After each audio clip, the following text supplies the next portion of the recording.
Sightings of unidentified flying objects have become so frequent in recent years that the U.S. government can no longer dismiss them. Days ago, the Pentagon delivered this, their highly anticipated declassified report on UFO activity. Tonight, we will take a deep dive into the report and examine what it reveals about the state of our national and global security, and perhaps life beyond our solar system. This is UFOs Declassified Live.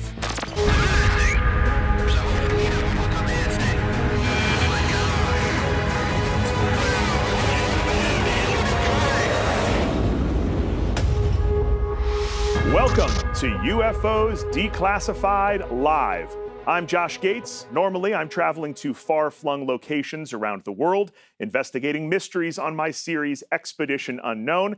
This evening, they've let me take a shower and clean up a little bit. I'm here in Las Vegas, along with fellow adventurer, the host of Expedition X, Jessica Chobot. Hi, thanks for having me. Happy to be here. I am looking forward to declassifying some UFOs. It's going to be a big night. Together, we will be tackling the mystery of UFOs, this report, the science of these aerial anomalies, and who or what could be behind them. We'll do it by deciphering the fresh-off-the-press Pentagon UFO report and the jaw-dropping footage that prompted it. We have got a rotating panel of experts to analyze everything tonight, and we want to hear from you. Tweet using the hashtag UFOs Declassified Live, and be sure to follow Discovery on Twitter to participate in our live polls. Starting us off this evening, our panel, we have the award-winning investigative journalist, George Knapp, and investigative filmmaker, the man who kicked off this whole thing with some of the most compelling images of UFOs caught on tape, Jeremy Corbell. Good to see both of you.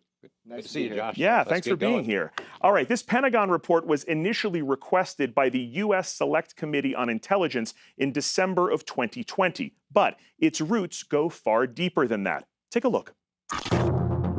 UFO sightings have been tracked by the United States government since the 1940s. As claims have often been dismissed by government officials, the public has no idea the extent of the activity or what it could mean to national security. However, reports of what has been described as aggressive UFO activity have spiked in recent years, especially over military institutions, putting the United States Department of Defense on edge. 50 knots. Closing in. These increased public sightings, along with UFO footage leaked by military personnel, has forced the DoD to change their long-standing position. It is history-changing. It is without a doubt the story of the millennium. And for the first time, they have authenticated videos of unidentified flying objects. They know that these crafts feature highly advanced technology and are not part of the U.S. military. This caught the attention of the Senate Intelligence Committee. Led by Senator Marco Rubio, they demanded a full report on UFOs for the sake of national security. Anything that enters an airspace that's not supposed to be there is a threat. Coming off a flurry of intense interest from the media, the report was delivered to Congress just days ago. Tonight, we identify key findings and unanswered questions. Who do these craft belong to? Adversaries in Russia or China? Is there a possibility they originated beyond our solar system? Or is there a peaceful and earthly explanation? And what does the evidence revealed in the report mean for the United States and the world? All right, well, let's get right into it. George, let's start with you. You have been investigating UFOs from ground zero here in the desert for more than 30 years. First blush reaction, what do you make of this report? It's massively important. It's such a radical departure from what we've been spoon-fed, the lies and obfuscation we've been spoon-fed by our military and our government for decades. Behind the scenes, since 1947, our military has taken this very seriously while telling the public there's nothing to it, don't worry about it, move on. This report is only 9 pages. It doesn't have a lot of details, but it at least is a new policy direction, and it screams out 2 things to me. 1 is that UFOs are real and they're physical objects. 2, they're not ours. All right, Jeremy, you have had your eyes on most of the videos that we're talking about tonight, long before they ever went to Congress. Your thoughts on all of this? I'm highly encouraged by this report. Mainly, I'm encouraged by the disappointment from the public. People wanted more substance, more information. They don't have any videos in the public report. But what that shows me is that pop culture is grabbing onto this UFO mystery, and they're agreeing, and the military is saying we should study this phenomenon scientifically. That's what the report says. This requires study. George, I think you probably know better than anyone as an investigative journalist how secretive the government can be on the topic of UFOs.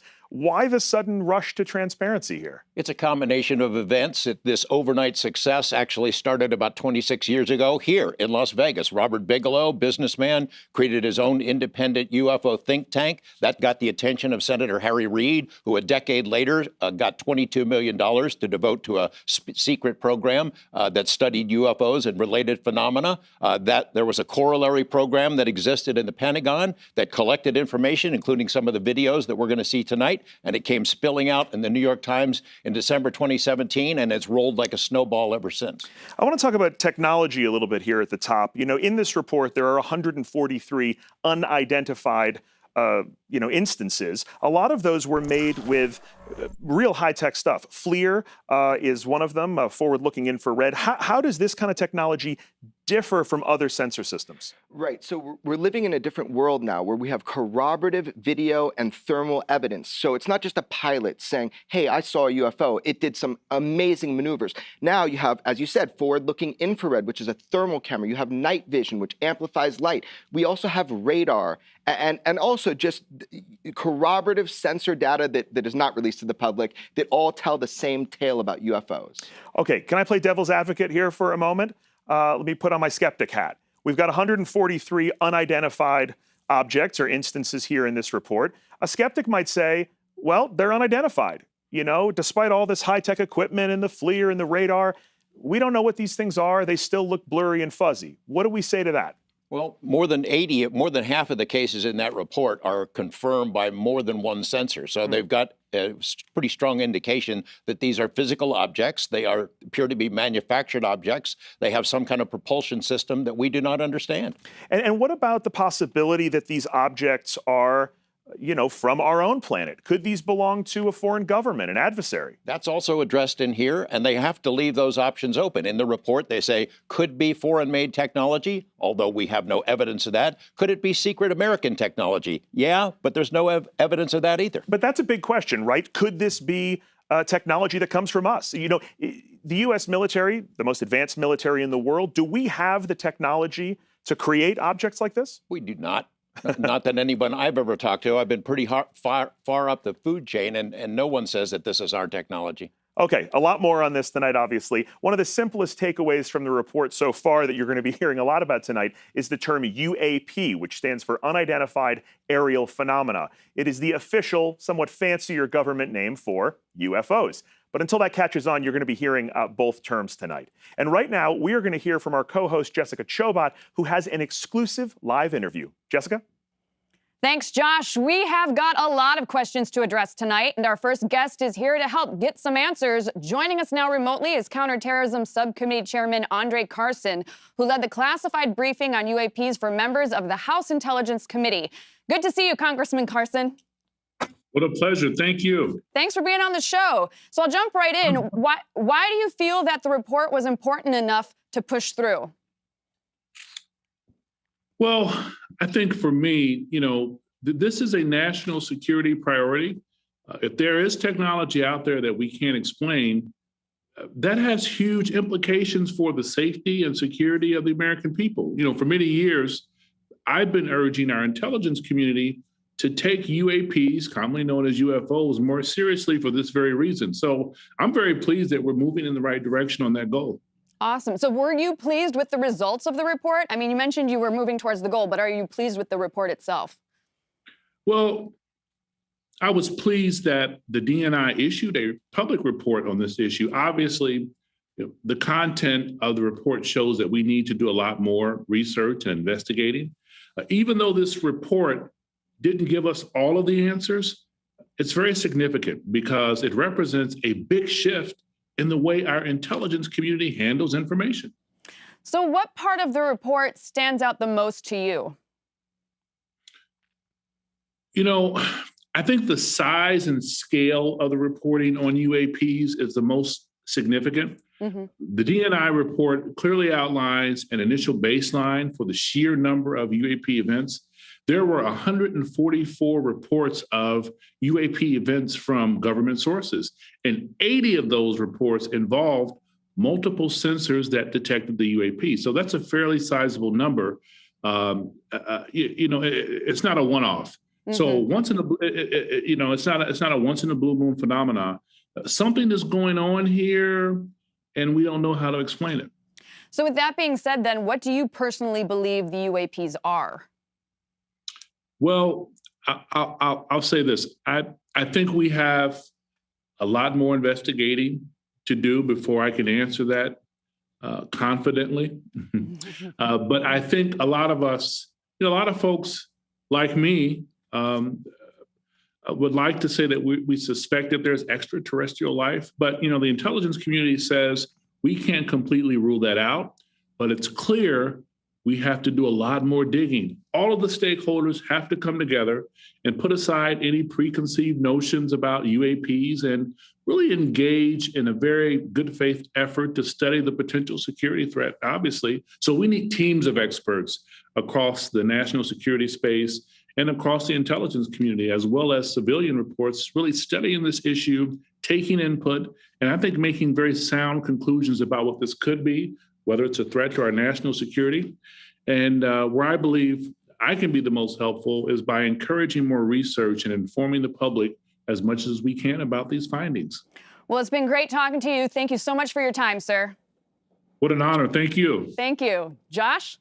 Thanks, Jessica. Well, we have a packed show tonight, including an interview with former White House Chief of Staff John Podesta and stunning, just-released video from the deck of the aircraft carrier USS Omaha. It is just one piece of the incredible footage that we're going to be reviewing tonight as we unravel the identity of these unidentified objects. And during the break, hit us up on Twitter using the hashtag UFOs Declassified Live. Send in your questions, your comments, your photos. Heck, send in your UFO footage if you've got it. It's a big night, and we are just getting started, so stay tuned.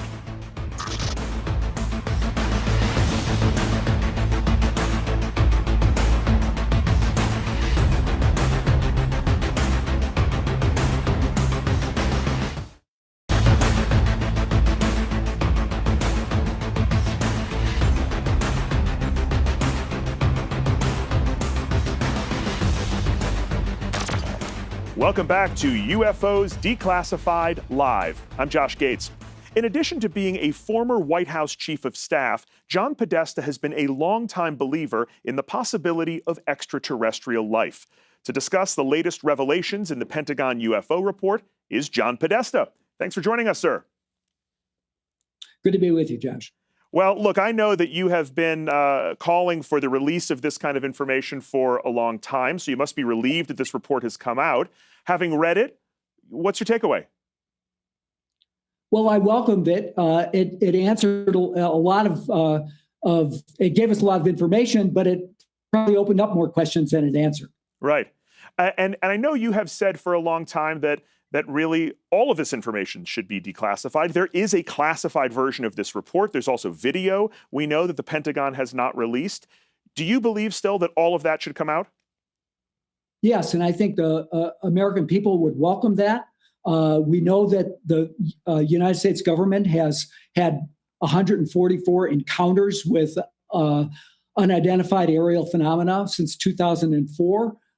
And they can only explain one of them. So let the public look at this data, let it look at the video, let scientists chew on it, and I think we'll learn a lot more about what these UAP phenomena really is all about.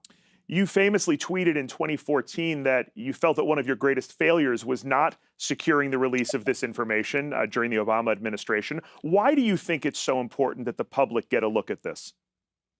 I think the public really is very intrigued by whether there is life and whether these UAPs are examples of that. And there's just tremendous popular interest. And I think that the government really has an obligation not to hide it, not to pretend that it doesn't exist, not to be embarrassed by it, but just put the information out, let people see it, understand it, debate it. And considering we have now in this report 143 examples of what seem to be technologically advanced something that have been detected. Does this represent an intelligence failure on some level that we don't know what these objects are? Well, look, I think for a long time there was just a stigma involved in even discussing this phenomenon. Right. And so I think people look the other way. And I'm glad now, as a result of efforts, really heroic efforts, particularly by former Democratic Senator Harry Reid, to push this out into the public. The Pentagon's taking it seriously. They've created a UAP task force.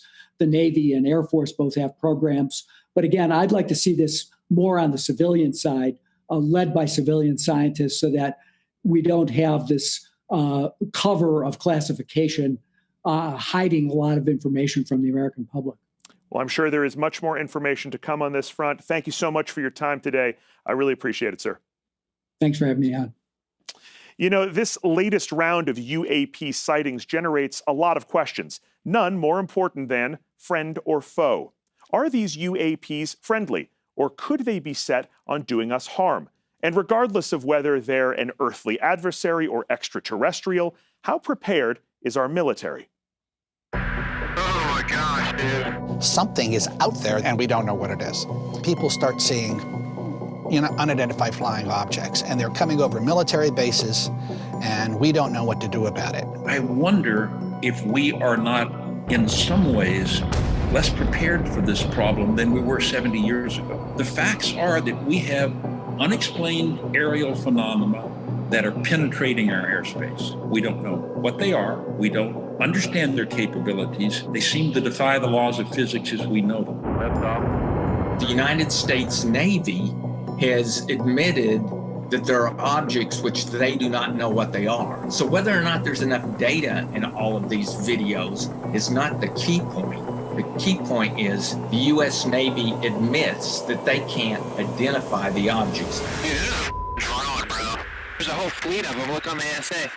It is definitely displaying a technology, an order of technology, well beyond what we have here. Look at that thing.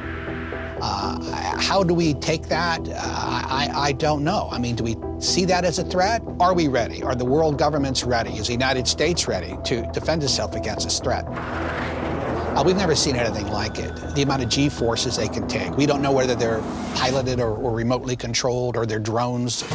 What was splashed? They seem to be especially concentrated where there are nuclear facilities, there are nuclear tests, or there are nuclear propulsion systems in the military. It's been reported these things accelerate through the sound barrier, but without a sonic boom. This implies almost a new physics. In terms of defining a threat, the military sometimes use the equation capability times intent equals threat. We don't have one of the values. The capability looks really impressive. The intent remains completely unknown.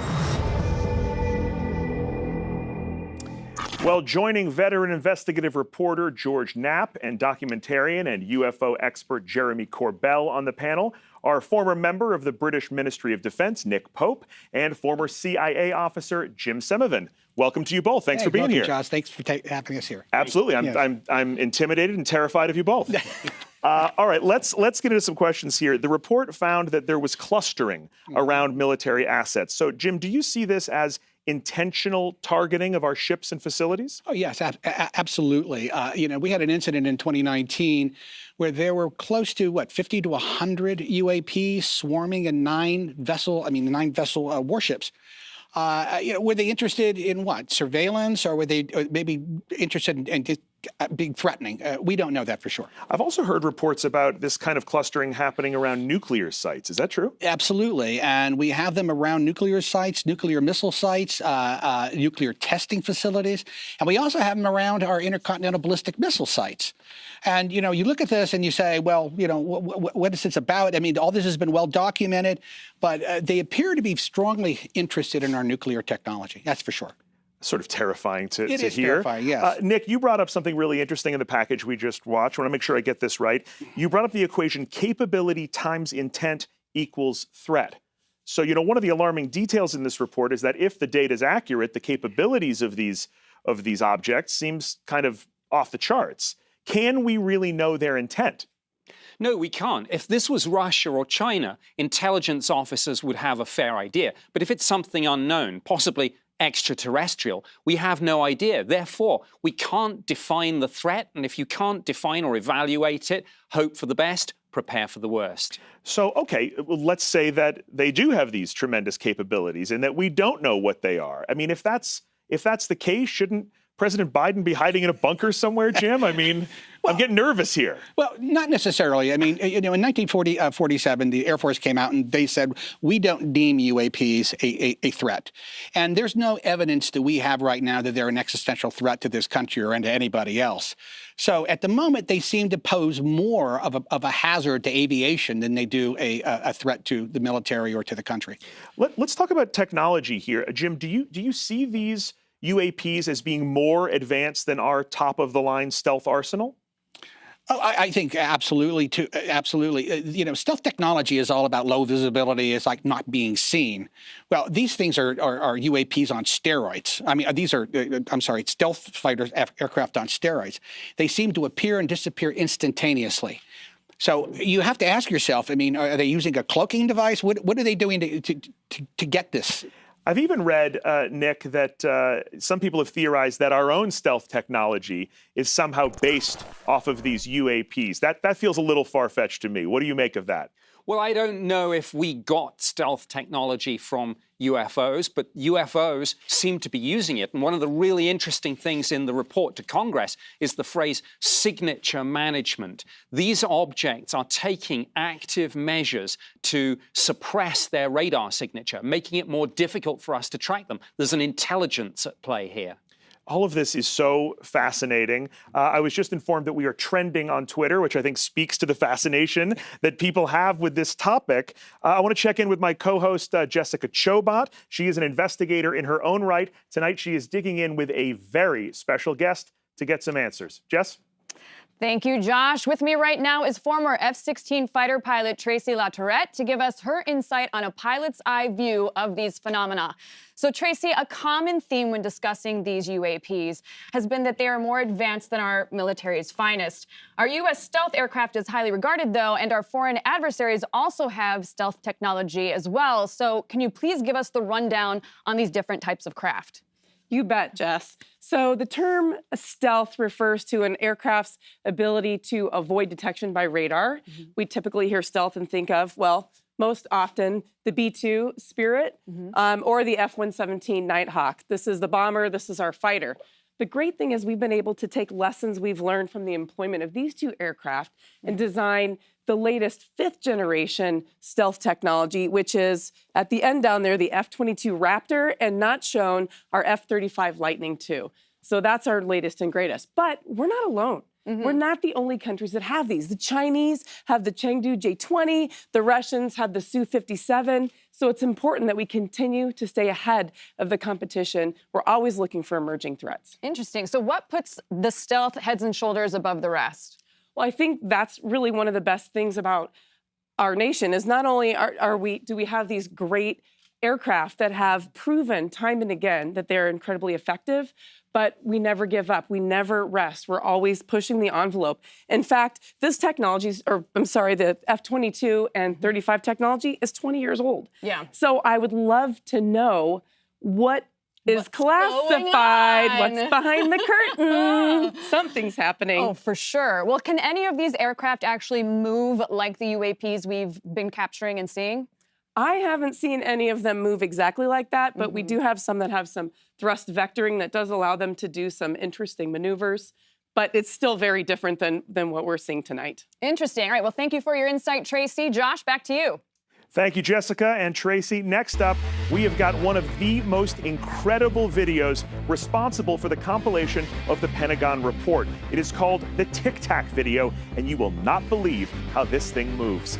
Plus, we've got that amazing newly released footage from the deck of the USS Omaha when our broadcast continues. And tweet us using the hashtag UFOs Declassified Live on Twitter and share your close encounter stories. We'll be right back.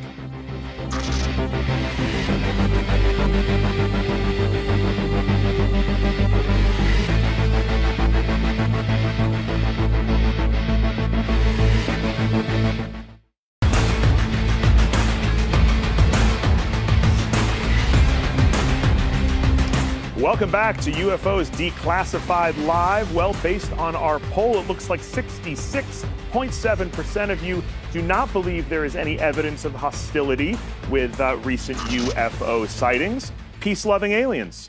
The other 33% of you, Mars attacks. Welcome back to the show. I am really excited that you're all here. We're having an amazing time going through the recently submitted to the public Pentagon UFO report.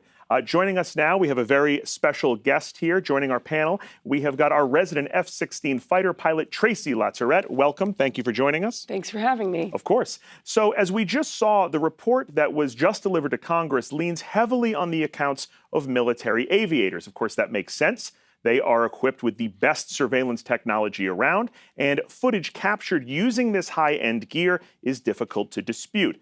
Get ready for this. The following was captured using FLIR, forward-looking infrared, in 2004 on the USS Nimitz in San Diego. Check it out. All right, Jeremy, walk us through what we are looking at here.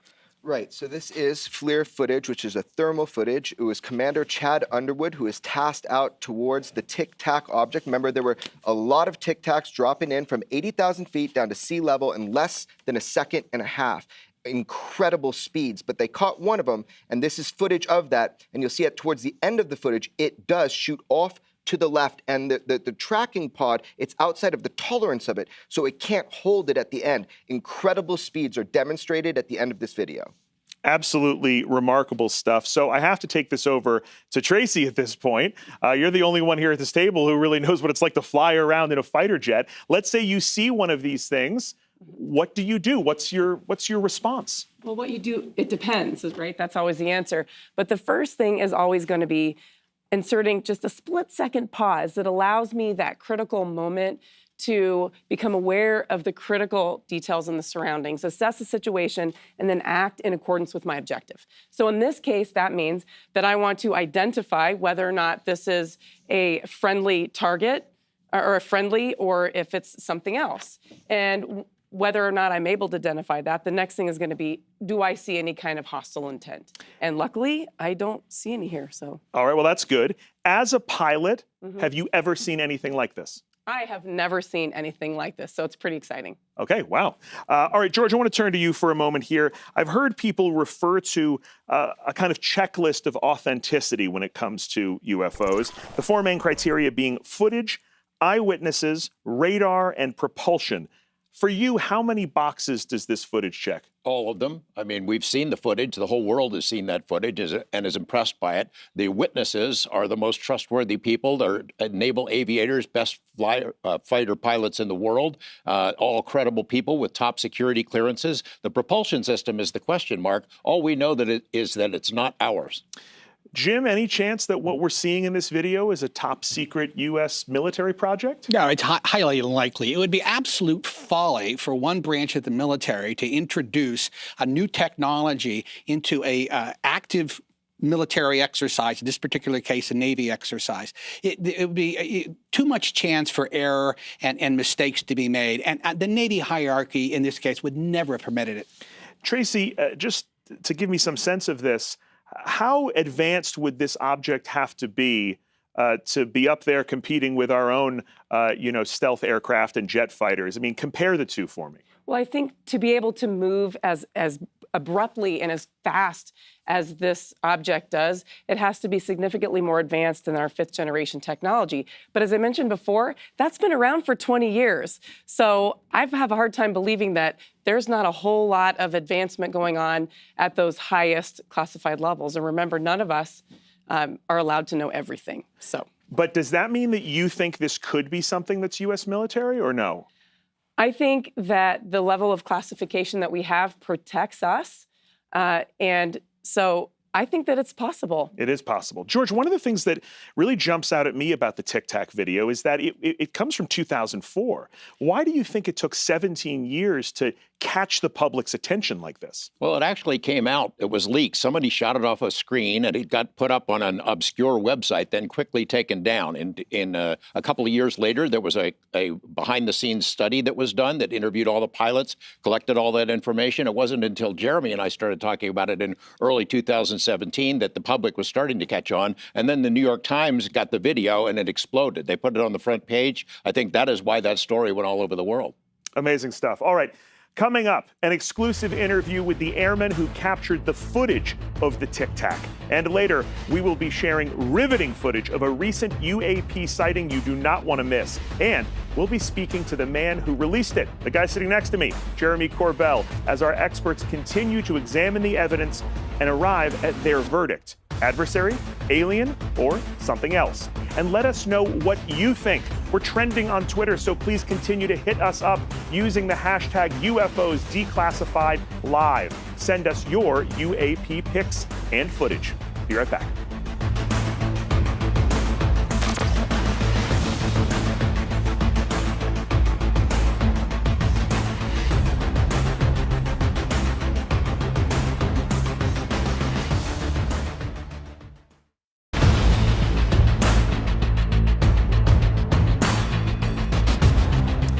Welcome back to the show. Our live poll shows that folks are pretty divided on what the Tic Tac video actually shows. We've got a real split opinion on this front. Welcome back to UFOs Declassified Live. I'm Josh Gates, and joining me on my esteemed panel of experts are UFO aficionados Jeremy Corbell, George Knapp, and Jim Semovan. Okay, so before the break, we saw this Tic Tac video. It is a remarkable and compelling piece of evidence, suggesting to some that there could be extraterrestrial life. The footage was captured back in 2004 by former Navy Airman Commander Chad Underwood, who actually coined the term Tic Tac UFO. He has never spoken publicly about this incident until now. Now, Jeremy, I understand that when Chad spotted this, whatever this was, the systems on his aircraft actually jammed? Yeah, his optics and weapon systems were actively jammed. Okay, this is amazing stuff. Let's take a look. Declassified videos, authentic Department of Defense footage. Splash. There's a whole fleet of them. Look on the ASA. You should have been able to target it. You weren't. That is an indication of active jamming. Is that correct? Yes. Wow. Once I got the target of interest on my radar, I took a lock, and that's when all the kind of the funky things started happening. The erratic nature of the Tic Tac, the airspeed was very telling to me. Then we started seeing what we call jam strobe lines. Strobe lines are vertical lines that show up on your radar that are indications that you're being jammed.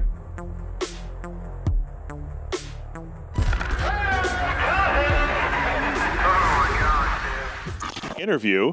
I got to ask first off, how did you get Chad to speak out about this? He's been really reluctant to do that. Right. So Commander David Fravor is the man who chased a UFO for the United States military. This same UFO is the one that Commander Underwood was able to film, and he hasn't talked. I like to believe I have a charming personality. American can decide for themselves.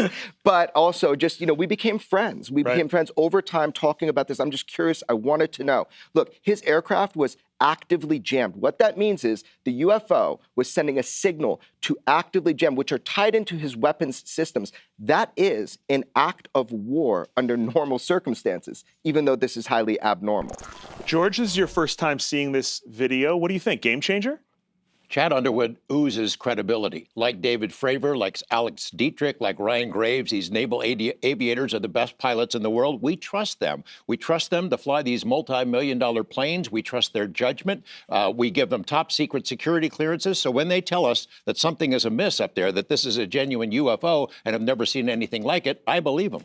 Jim, as our clandestine expert here, are you surprised that Chad came forward? Yes, actually I am, given the taboo associated with reporting UAPs. He's very brave to do this, very courageous to do this. Right, because a lot of pilots, they see something like this, the last thing they're going to do is talk about it, right? Exactly. I mean, that can actually be sort of damaging, I would assume, to their career. It could be a career killer. You know, even in this UAP report that was released last week, it notes that there is still a stigma attached to this, even though the Navy 2 years ago changed its policies and tried to encourage pilots to go ahead and, if you see something, say something. A lot of them won't do it. All right, well, lots to think about here. Let's go now to Jessica and Tracy for a closer look at the Tic Tac video. Thanks, Josh. Tracy, as a former fighter pilot, what makes the Tic Tac video so compelling? Well, I think the Tic Tac video is so interesting because clearly it's not like anything that most pilots out there have ever seen before. And when you look at it, it's in one spot and then kind of pulls away, but you can see that he's working really hard to maintain the lock. And that suggests that just as we heard, there may have been some active radar jamming. And that is definitely something that's going to get my attention. Yeah, for sure. Well, at the end of the Tic Tac video, like you said, the craft actually zooms off here kind of to the left. Is it possible that the pilot actually banked to the right inadvertently and kind of created his own illusion? That's a great question. Actually, if you look in the center above your blue line there, you can see what looks like the little aircraft higher above it, up there. Yeah. So that we call that the flight path marker. It's straight in line with what we call the horizon line on either side, and that's not in a bank. So what we're seeing here is that the aircraft is actually, fairly straight and level, and that suggests to me that that object is actually doing exactly what we think, that's zooming off on its own. I mean, that was a great explanation. Obviously, I don't know how to read radar. So is there anything else on the screen that we should be paying attention to? What does it mean? Well, I think an interesting thing here, we're looking at infrared technology. And down in the lower left there, you can see it says WHT. It's really blurry and hard to see. But that means that we are operating at this moment in in a white hot. So if the object is white, that means it's hot. And that's typically what we expect to see from an aircraft because the engine shows hot, so it would show white. Very interesting. Thanks again, Tracy. Josh, back to you. Thanks, Jessica and Tracy. Coming up, we have got more incredible information to share from the Pentagon report and some breathtaking video that checks all the big boxes. It is not to be missed. And stick around as our experts are drawing ever closer to their conclusion: adversary, alien, or neither. And don't forget to share your thoughts, your photos, and your footage with us on Twitter using the hashtag UFOs Declassified Live.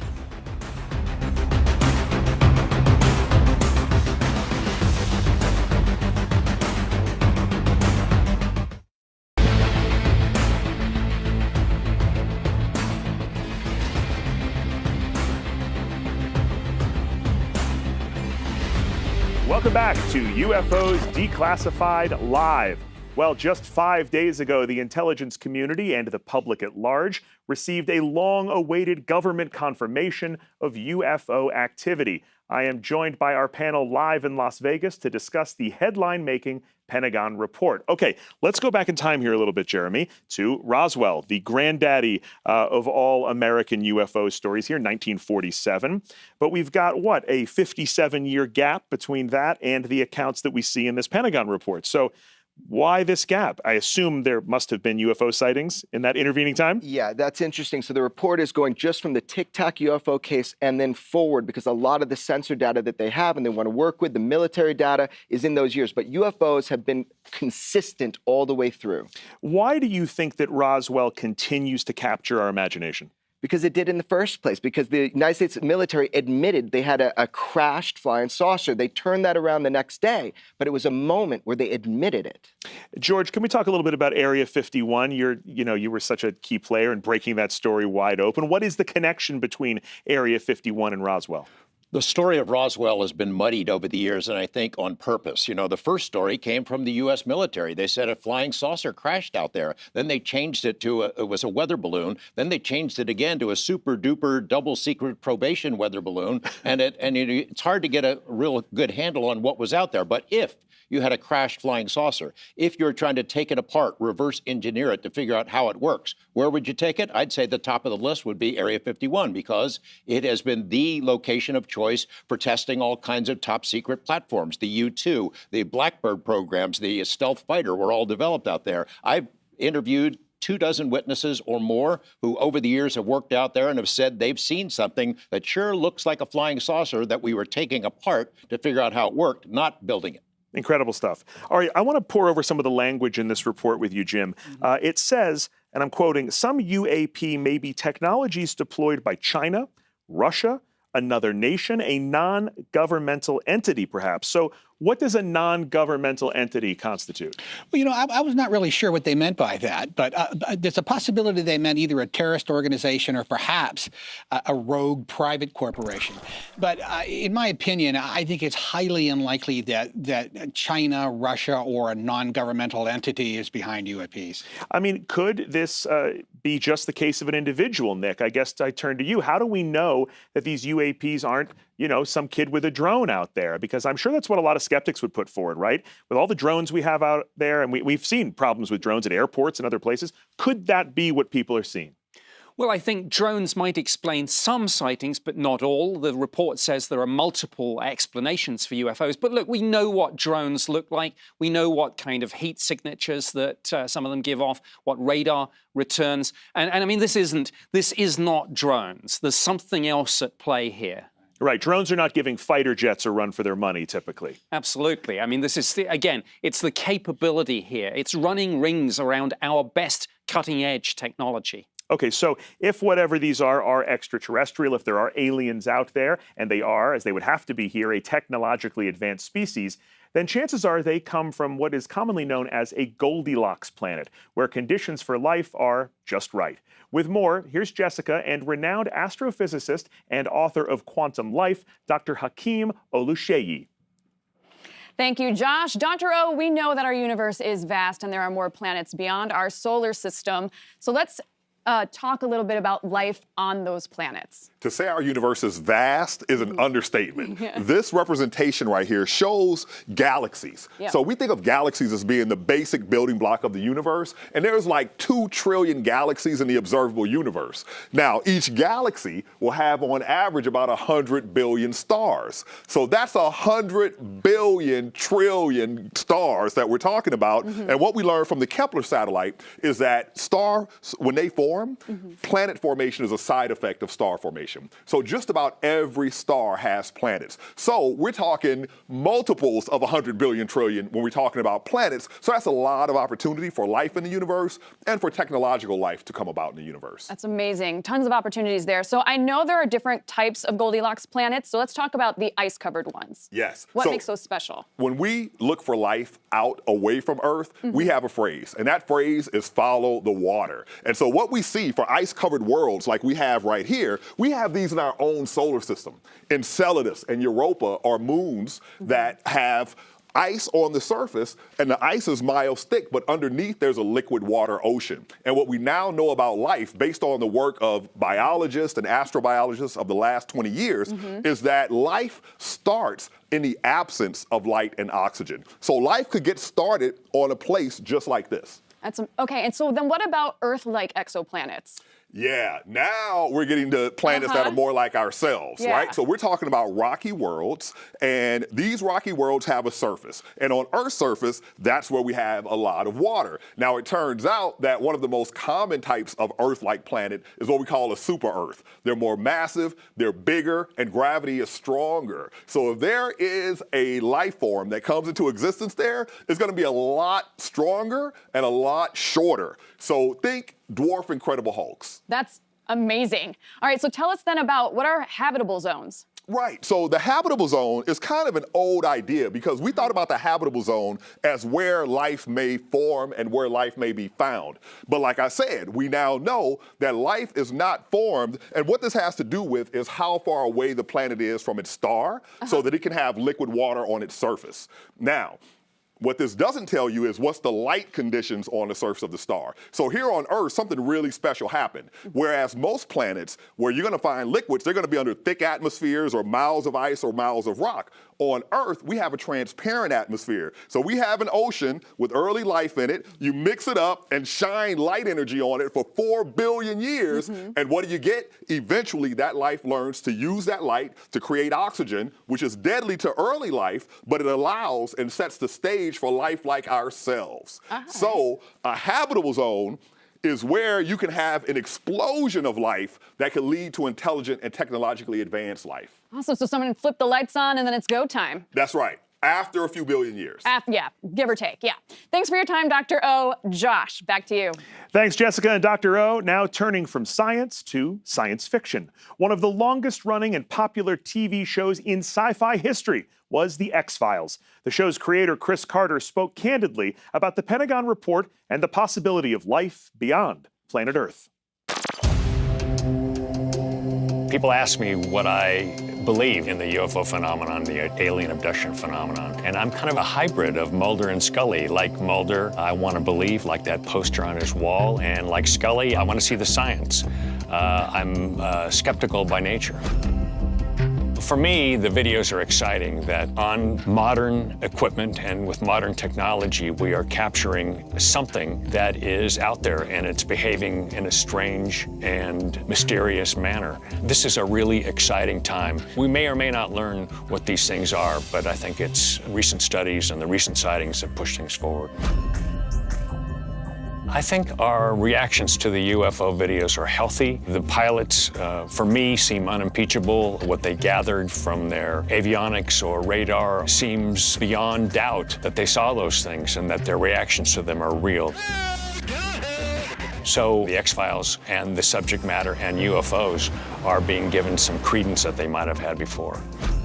You know, I believe that we don't have answers. I believe that we're searching for answers. I believe that there are the possibility of alien life out there, like Carl Sagan, who actually said, you know, there's more chance than not. And now we've discovered since the 90s that there are these exoplanets revolving around their own suns. The chance is even greater now that there is life on these planets. Chris Carter, the truth is out there. We've asked for your tweets, photos, and footage. Let's see who answered the call. All right, Artemis here says, do you think we'll meet actual aliens in our lifetime? Nick, what are your thoughts on that? I hope so. I think ours will be the generation that makes that discovery, whether it's through science or UFOs, or both. Fantastic. Asked and answered. Don't be shy about sending us your questions using the hashtag UFOs Declassified Live.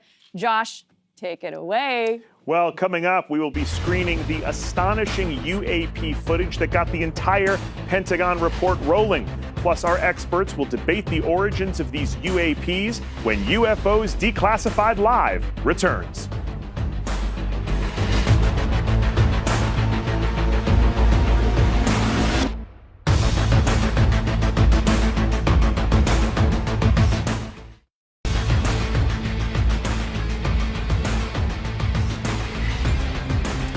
Welcome back to UFOs Declassified Live. I'm Josh Gates. Personally, I have been blown away by what we've seen so far, and man, we are just warming up. There is so much more.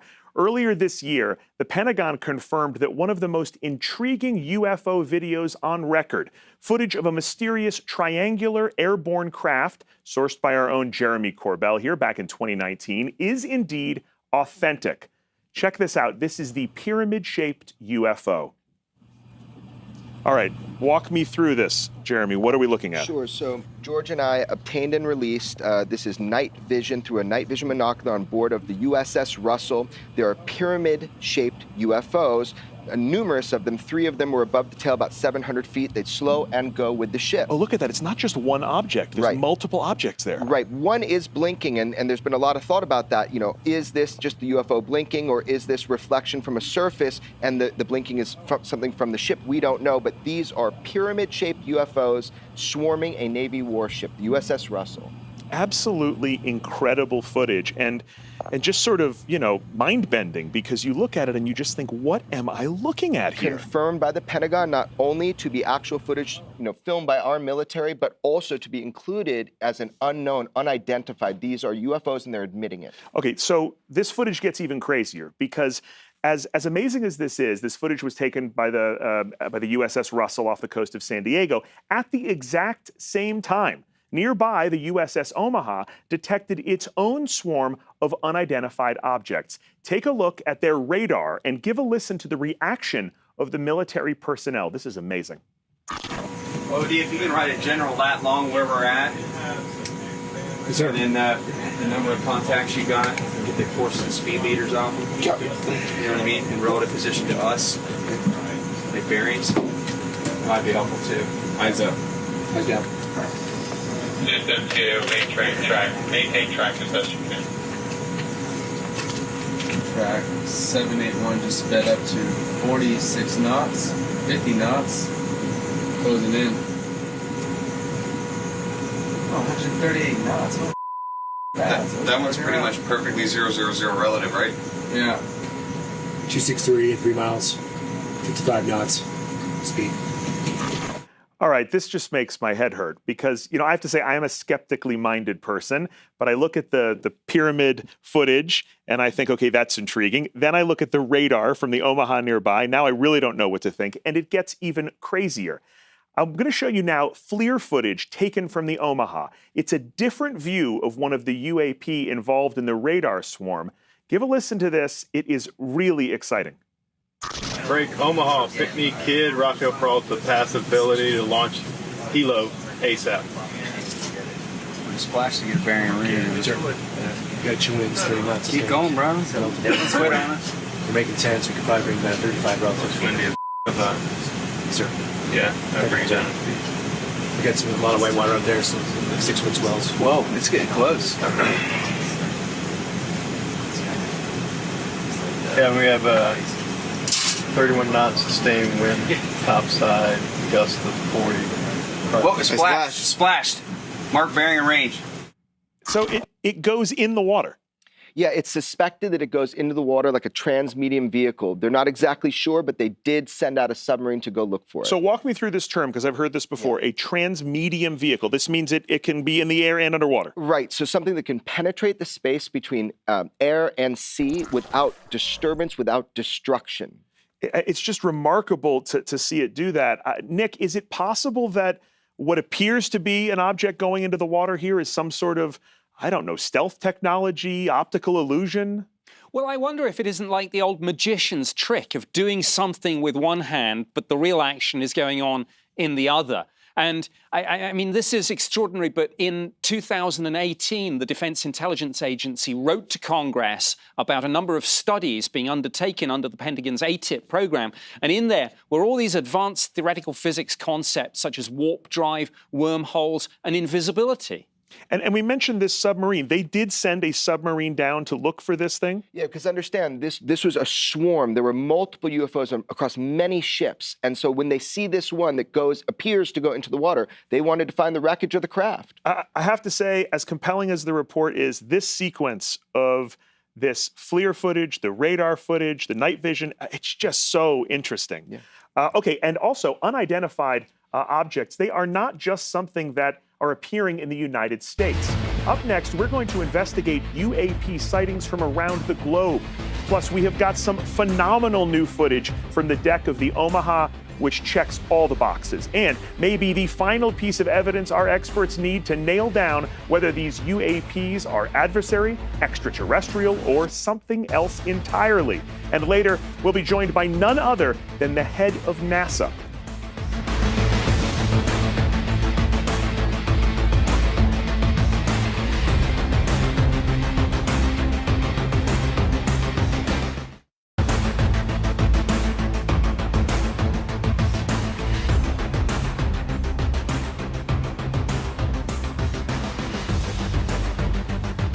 Welcome back to UFOs Declassified Live. I'm your host, Josh Gates. The footage of pyramid-shaped UFOs may be relatively new to many of us, but actually pyramid UFO videos have been around for quite a while. In fact, our own George Knapp smuggled some pyramid UFO footage out of Russia several years ago. Let's go to Jessica and the man himself to talk about it. Jess? Thanks, Josh. George, let's take a look at your pyramid video and you can tell me about it. Okay. So what have we got here? This is a huge pyramid-shaped object, not triangle, but pyramid, that was shot in the skies over Latvia in 1968. It ended up in the Ministry of Defense. Russia's Ministry of Defense had giant files on UFOs that I tried to access in the early 90s. You might recall during the early 90s, glasnost, perestroika, that country was undergoing a lot of changes. And I thought, well, maybe there's a window of opportunity to find out what the Russians know about UFOs and also what the Americans know about UFOs from the Russians. And we went over there with the help of a Russian physicist who had government contacts. He put us in touch with Ministry of Defense officials, intelligence officials, and they told us about the biggest UFO study in history. It was a 10-year-long study. The whole Russian military was part of it. They collected tens of thousands of reports, including videos, and I was able to get some of that material, classified as it was, and bring it back. Very interesting. I just wanted to zoom in on this a little bit so we can get a better view. Oh, let me do that again. No, my Zoom's not working. Anyway, so how did you manage to smuggle this out of Russia? I think I'm going to be vague about that because someday I might want to go back to Russia. Nice. But it was, it was a very tense moment. I'll just put it that way. But they considered this to be a genuine UFO because of some of the characteristics about how it flew, even though we don't see it in this film clip. But it was part of a gigantic cache of information that the Ministry of Defense collected over a 10-year period. And so how long ago was this particular footage That's taken? 1968, Latvia, which was sort of part of the USSR back then. The USSR crumbled, of course, and the Russians took over, but that was in their files. So obviously there's been video documentation of pyramid-shaped UFOs for over 50 years. Why do you think people are only really talking and paying attention about it now? It's kind of a combination of events. You know, there's always something more important in your life, the economy, your family, whatever, politics. And now we've had such an avalanche of UFO coverage by mainstream media that it's caught the attention of the public in a way that I never thought I would see in my life. That's great. All right, well, right now we're going to do a side-by-side comparison of your footage and the footage from 2019. So let's pull that up. So what I think is really interesting about this is over here from Latvia, you kind of have a beveled edge. It's all by itself, and it's kind of staying perfectly still. Where over here, you've got multiple shaped UFO, or multiple triangle-shaped UFOs, as well as the fact that it's pulsing. Yeah, this guy, the pyramid over here brought his little buddies along with him. And if you notice, if you watch the footage close enough, they're not traveling all at once. It's not a reflection. Those two different objects pace at a different pace than the main object that we see that's flashing. This guy came by himself. So, I mean, would you say just off the top of your head, would they potentially be related and this is just a more advanced version of whatever this was? Yeah, that's a good thought. I mean, there was 30 years in between, so it's possible, 40 years in between, so it's possible that the same kind of technology is reflected in both of those film clips. Interesting. All right, well, I'd say yours really holds up. Thank you very much, George. Back to you, Josh. Absolutely incredible stuff. And for the kids watching at home, don't smuggle UFO videos out of Russia. It's a bold move, George. Look, the fact that he was able to smuggle this footage out proves this next point. These UAPs, they are a worldwide concern. So far, we have focused on sightings off the Florida and California coasts here in the United States. But the phenomena extends all around the globe. Let's take a look. UFOs are a global phenomenon. And while the current spotlight is on the United States, there is more to this than just those 3 U.S. Navy videos. My gosh. Uno. Y ahí van los atrás. 1, 2, 3, 4, 5, 6, 7, 8 en la pantalla. I think when it comes to UFOs, this is a global issue, a humanity issue. What I've seen with other countries is pretty interesting. Every country, for the most part, has their own UFO programs. They're much more open with their population on these things than we are. Well, they're really kind of waiting for us to take the lead. I think it would be safe to say that most world governments have encountered this UAP phenomenon, without a doubt. It appears everywhere, but we can't predict when they're going to appear, why they're going to appear, and where they're going to appear. But we do know that there are some governments, particularly in Brazil, Argentina, Chile, Peru, France, the UK, Australia, all of these countries have information on these sightings. It seems very simple to say, why don't all the countries of the world cooperate, be friends? And until there is a global acknowledgement of the threat, it seems unlikely that there will be significant cooperation. Incredibly enlightening stuff. I think it begs the question also, if these UAPs are being spotted around the world, does that bolster the theory that perhaps they're extraterrestrial? Joining us again is Nick Pope. Nick, let me ask you this. These global sightings, are they largely similar? There are similarities, yes, in shape, in sudden accelerations, in the ability to go through the sound barrier with no sonic boom. I mean, this is a global phenomenon. Everything I know from my government work tells me there are sightings around the world, programs usually embedded in DODs and air forces. And if anyone says, as skeptics occasionally do, oh, why aren't there any sightings in this country or that country? It's usually because the politics, the language, the culture, the sightings are there. We're just not hearing about them. You know, one of the most mind-boggling international sightings that I've ever seen is this sighting from Puerto Rico. Take a look at this. We have this incident where we have this object being tracked and it is flying along. Jeremy, tell us a little bit about what's going to happen here. Well, what you see is like a transmedium vehicle. It's a vehicle that goes from the air through the water without decelerating at all. It also at one point splits in two. And this was filmed by the Homeland Security, was the original place that it was filmed from. So it's a pretty astounding piece of FLIR footage. This moment where it actually appears to break in two, though, right here, this is really astounding. The object literally, it's like a magic trick. We have this one object that suddenly becomes two different objects just in the blink of an eye. And it was highly studied, and the fact that it moves through the water without deceleration, that again shows that transmedium characteristic that UFOs are known for. Because most objects that are traveling at a high speed, that are aerial, they hit the water, it's over, right? They slow down, they stop, there's a huge amount of drag and friction. This thing just keeps going. That's right, and that's due most likely to the propulsion system itself. Any evidence that this footage could be doctored? This footage, no. Do you see any evidence of that, George? No, the SCU, a really reputable organization, did an analysis of this over several months. They studied every frame of it.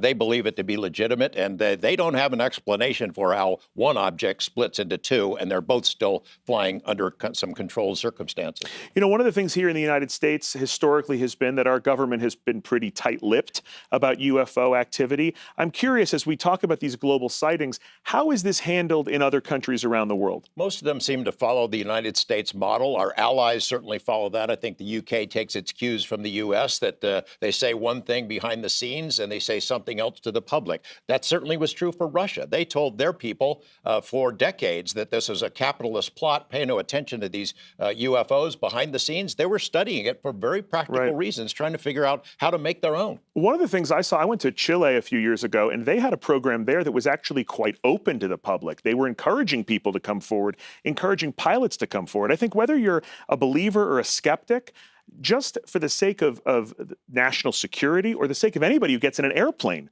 surely there's got to be real value to encouraging people to report these things. Here's the thing. We're in a race for this technology. The United States wants it, UK wants it, Russia wants it, China wants it. And the first nation to figure this stuff out wins. All right, well, thank you, everybody. Very informative. Coming up, our panel of experts will be breaking down more key videos as we debate whether these UAPs are adversaries, extraterrestrials, or something else entirely. And later in the show, we are going to learn about arguably the most groundbreaking cosmic discovery of the century. Plus, we'll hear more from the producer and creator of The X-Files. Use the hashtag UFOs Declassified Live on Twitter and submit your questions for our panelists now.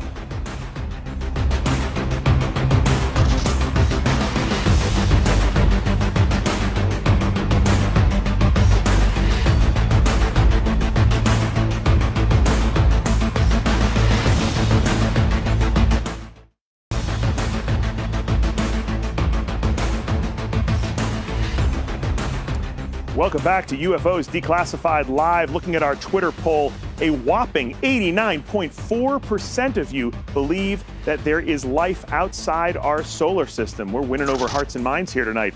Welcome back to the show. I'm Josh Gates. We are getting closer to the final verdict on the Pentagon's groundbreaking report. Now, this next piece of footage checks a lot of boxes. In 2015, on the USS Theodore Roosevelt, the United States Navy captured what's come to be known as the Go Fast video off the coast of Florida. Check this out.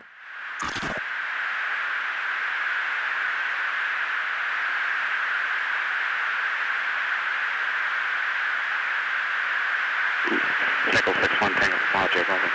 Oh, got it! Roger.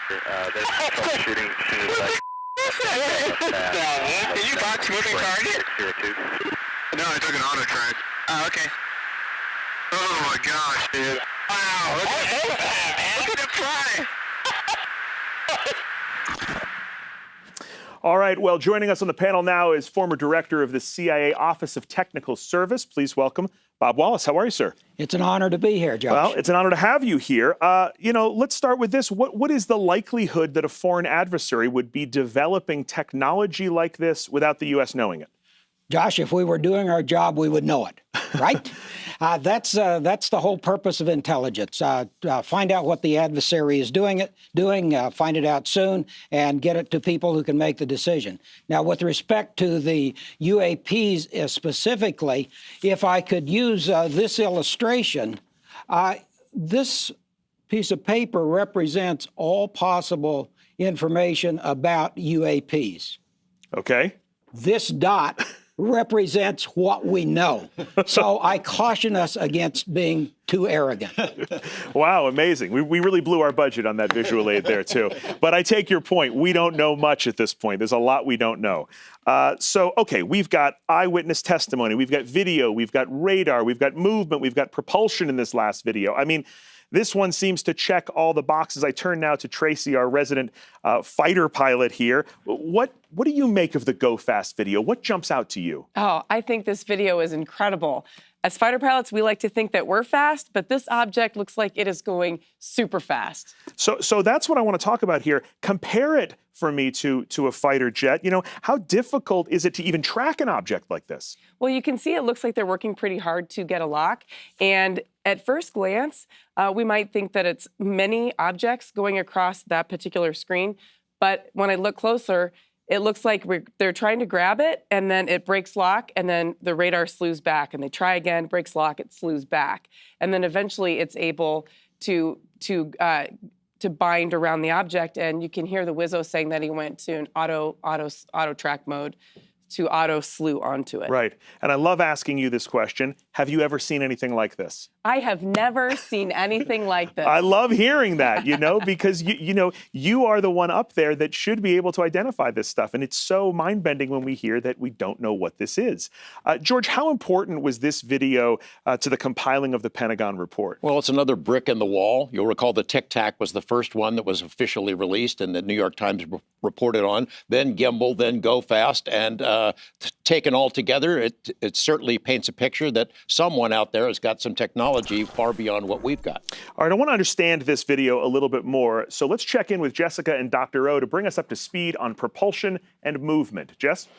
Thanks, Josh. Dr. O, we're throwing around a lot of words that aren't everyday terms. So let's start with G-force. For example, traditional known vehicles versus the UAPs that we've been seeing a la the Tic Tac. What is G-force exactly? So when a body, if you're in a vehicle and it changes direction, if it speeds up or slows down, you will feel what is like a force. And that is due to a change in your state of motion, and we call that an acceleration. So if we look at a race car, it has a top speed of 246 miles per hour. But if the car is going at a constant speed, it's not accelerating. So it doesn't matter how fast you're going, you don't feel any forces. But if it accelerates, and this car can accelerate up to 6 Gs, you feel a force. So a G is a gravity equivalent. So a person in this vehicle will feel 6 times their own weight pressing on them.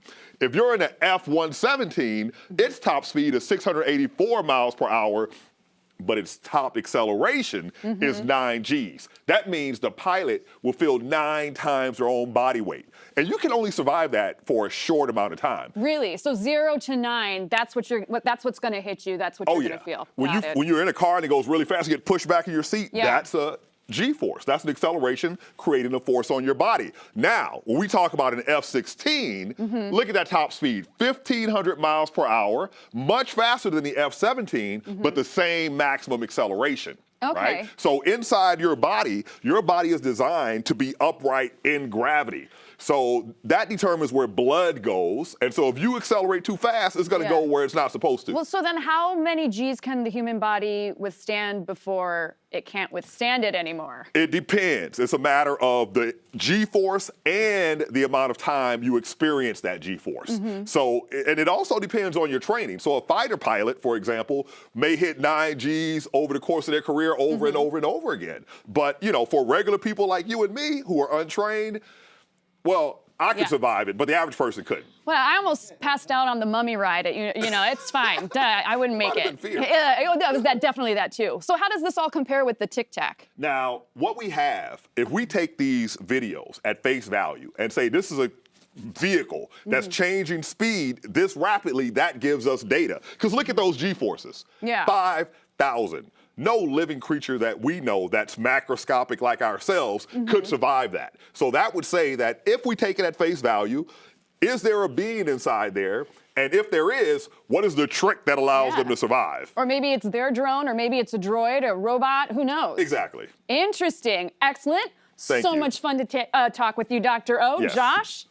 Well, thanks very much, Jessica and Dr. O. Let's see what our followers on Twitter have to say at this point. Hoove says, the public deserves to know the truth. UFOs Declassified Live. I agree. That's what we're doing here, talking about this report. And important to note, there is actually a classified version of this report. And I agree with you. The public does deserve to know what's in it.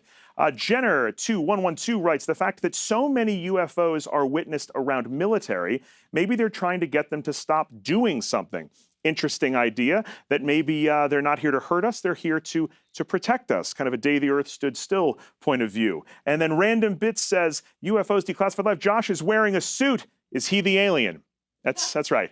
You found me out, it's me. Listen, I wish I could wear this suit all the time, but you try crawling through an Egyptian tomb wearing this. It's not pretty. Anyway, be sure to rocket your tweets our way using the hashtag UFOs Declassified Live. Coming up, we have got more authenticated UAP video, and I will be speaking, this is a big one, with the head of NASA, Bill Nelson. Then we'll look at the discovery that may answer the question, is there life outside our solar system? When UFOs Declassified Live continues.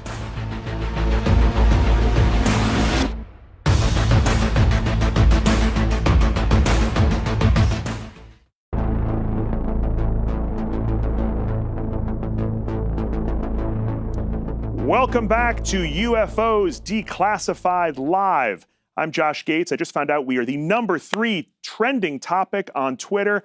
Please keep those tweets coming. If we get to #1, they're going to let me keep this suit.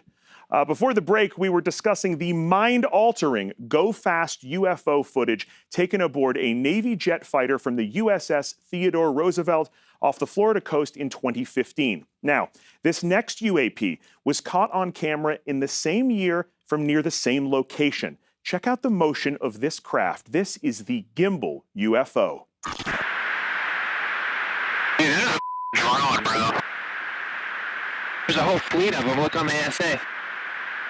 My gosh. They're all going against the wind. The wind's 120 knots from the west. Look at that thing, dude.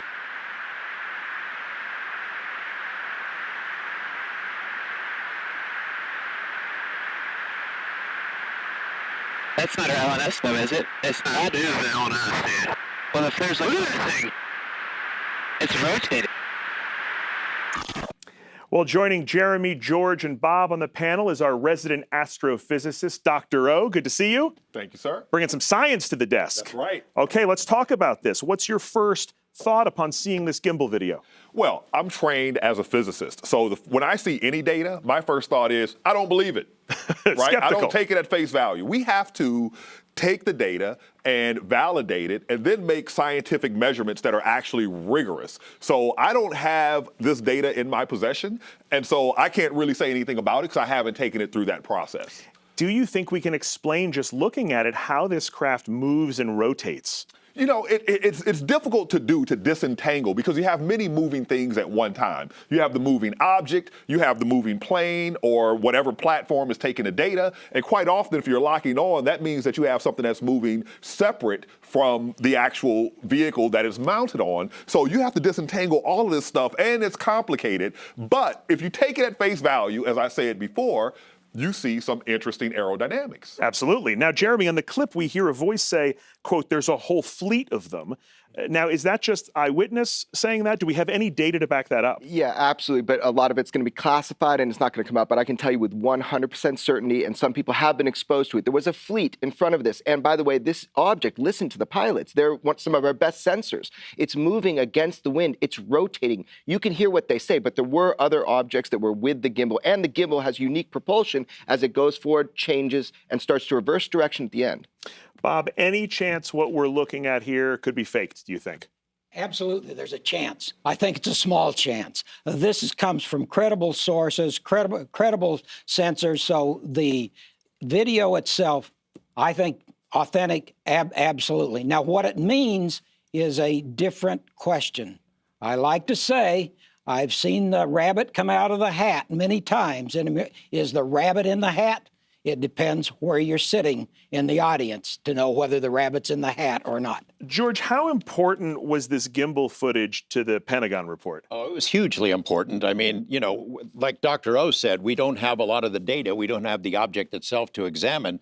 There is signals data and sensor data that, as Jeremy said, we're probably never going to get to see. But what we don't see in that is wings or rotors or any kind of known propulsion system. We don't see any chemical kind of a trail coming out of the back of it. How does that thing stay up? How does it fly?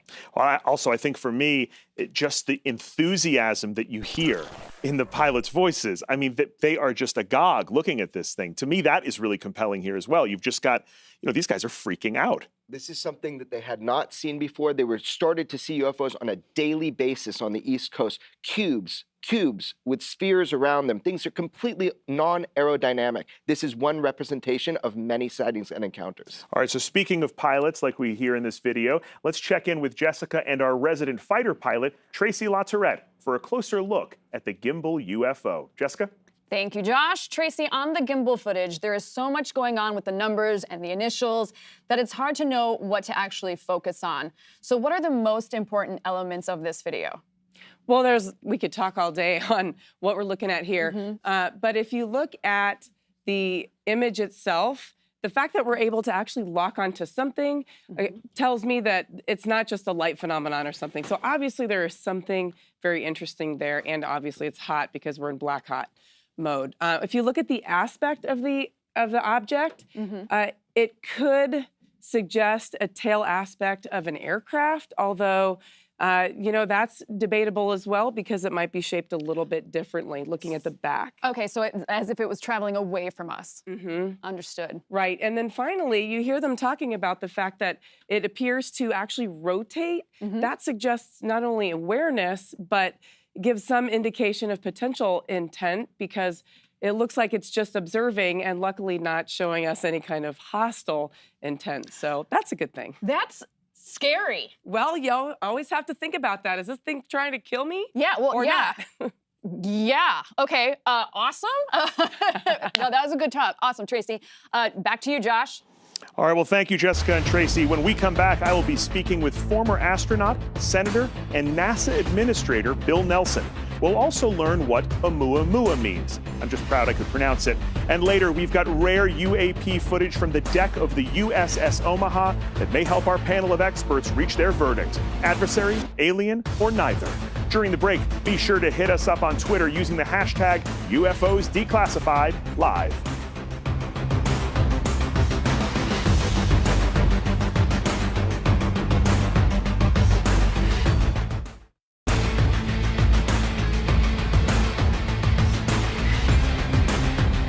We are continuing to pore over the Pentagon report on unidentified aerial phenomena. As the report indicates, there is not one blanket explanation for all of them, and that's why you are watching UFOs Declassified live. I'm Josh Gates. At this time, we are honored to be joined by the current head of NASA. He has flown in space and previously served Florida in the Senate. Bill Nelson, good to see you, sir. Hey, it's great to see you, and I'm always ready to talk about space. Well, that's good. I'm glad. We have a lot to talk about with the release of this report. Obviously, you've read it. What do you think is the most eye-opening aspect of this? Well, I was briefed on this a couple of years ago in the Senate Armed Services Committee, and I had a chance to talk to the Navy pilots. You've seen the video now a number of times on TV. They know that they saw something, they tracked it, they chased it, and then all of a sudden it would move from one location to another in a split second. Now we know from the unclassified report that there have been over 140 of these sightings around the globe. And so from the pilot's standpoint, they know they saw something real. Right. Now we need to find out what it is. So that's why I've asked the NASA scientists, look at it from a scientific point of view, and let's see if you come up with any answers. And I think that's a good point. There's an enormous amount of credibility here in terms of these pilots, in terms of the people that witnessed whatever these objects were. If we take the report at face value, what do you think it says about national security? Well, we don't know. We don't know if it's something out of this world or if it is a person that could, an entity that could be a potential adversary here on Earth. Right. Now, our government is saying this is not any technology that we are testing. Therefore, we ought to be concerned. That's why we need to get to the bottom of this. Right. Now, a lot of people are speculating that these UAPs could be extraterrestrial. You yourself have flown into space. You were a payload specialist during the shuttle program. Do you personally believe that there is extraterrestrial life out there? Well, let's separate the question. Do I believe that these objects are ETs? The answer is I don't know. That's why we're asking the questions. Right. Your second question is, do I think that there's life out there in the universe? This is a universe that is 13.5 billion years old. It is so vast we cannot even imagine. Our minds cannot grasp the size of it. Do I think that there's another solar system in another galaxy with another sun, with planets revolving around it that might have a planet with a habitable atmosphere? Of course I do. Do you think that this particular report, which was generated by the Pentagon, do you think that it should be shifted to NASA? Should NASA have a permanent responsibility to, you think, look into these sightings and to continue pursuing this question? No, the Pentagon needs to continue its defense function. NASA needs to continue its scientific function, and that's exactly what we're doing. Terrific. Well, I can't wait to see what the Webb telescope and what NASA has in store next. Thank you so much for your time with us today. I really appreciate it, sir. Have a great day. All the best. Well, so far tonight, we have focused on unidentified aerial phenomena. Right now, though, we're going to shift our gaze to an identified interstellar object that may be an indicator of life in other solar systems. This startling discovery was spotted by Canadian astronomer Robert Warwick from the Haleakala Observatory on Maui. And since the object is the first of its type, it was named after the Hawaiian word for scout. This is Oumuamua.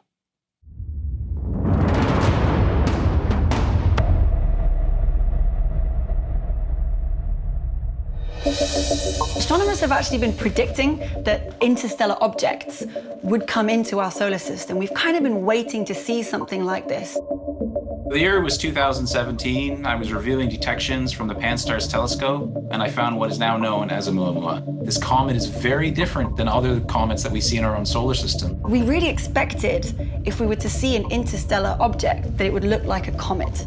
Oumuamua is at least 5, maybe even 10 times longer than it is wide. After Oumuamua was no longer visible from ground-based telescopes, we got very accurate positional information from Hubble. And that allowed us to discover this non-gravitational deviation. Oumuamua came in at this crazy angle, and it was moving so fast, 55 miles per second. Oumuamua is some kind of comet or asteroid. No one can tell for sure what Oumuamua was. This could be a probe. A civilization with millions and millions of years head start on us could have built hundreds of these probes and just let them loose throughout the galaxy.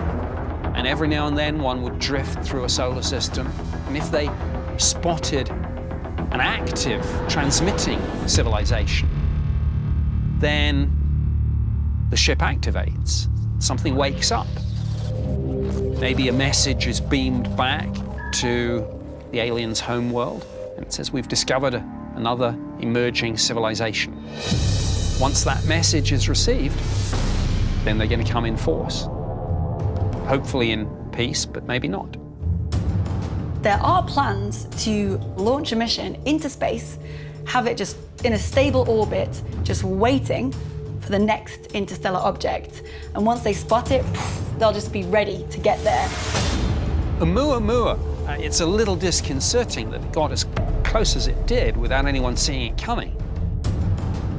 What if we were facing hostile extraterrestrials? Or what if this had just been a rock, but headed directly for planet Earth? I mean, Oumuamua should be a wake-up call. We missed the last one. Let's not miss the next one. All right, guys, I'm here with Dr. O. So, Dr. O, in your opinion, why is Oumuamua such an important discovery? Well, there are certain things that we figure out in science, but we can't accept as true until we actually observe it. For example, we figured out early in the 20th century that planet formation is a side effect of star formation, but it wasn't until the 90s that we first saw a planet outside of our solar system, such that we can say, yes, there they are. So we have a good understanding now of how solar systems form, and what happens is it's a very chaotic situation. So where we have 4 terrestrial planets today, there were dozens of protoplanets. And as they interacted and collided, some objects were thrown into the sun, some objects were incorporated into planetary bodies, and some were sent flying out of our solar system. How?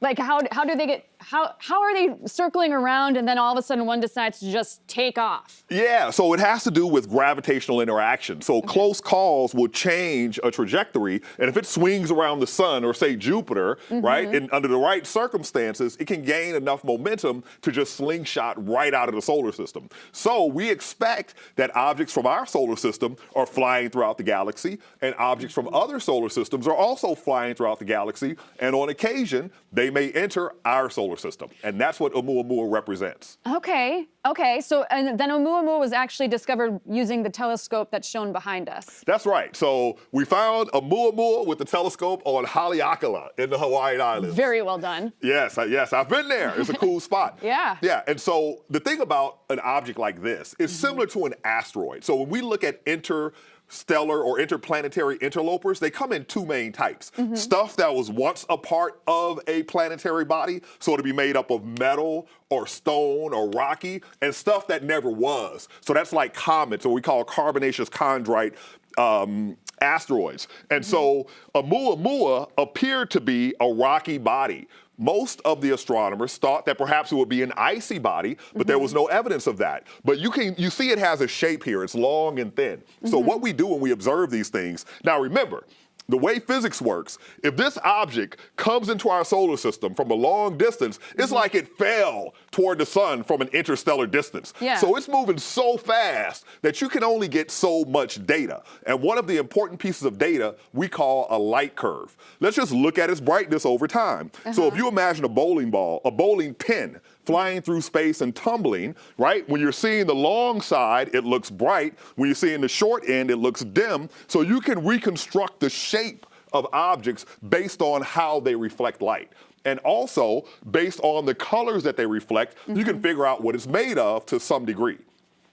You're just so smart. Oh my gosh. Okay. What other discoveries point to the possibility of life on other planets? Well, so here is the big controversial analysis that was done.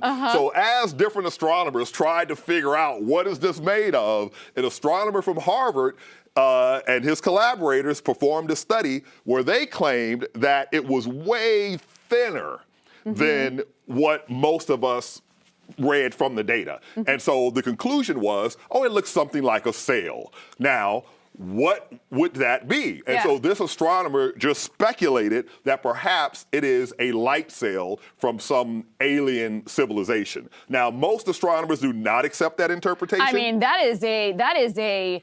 That is a leap. That is a leap. It's a giant leap. Okay, Yes. But continuing with what your comment was, so most don't accept necessarily that.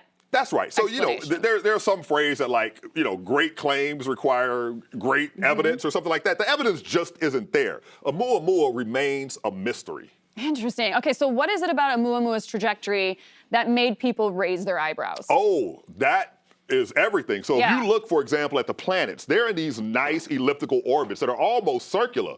But Oumuamua did something different. It traced out a geometric figure that we call a hyperbola. And that is like an unbound orbit. And that told us that it is not from our solar system necessarily, right? But the other thing that was really interesting is the laws of physics work really, really well. So we can predict the trajectories, right? And so if it was a rock, this is the expected trajectory, but it did something different.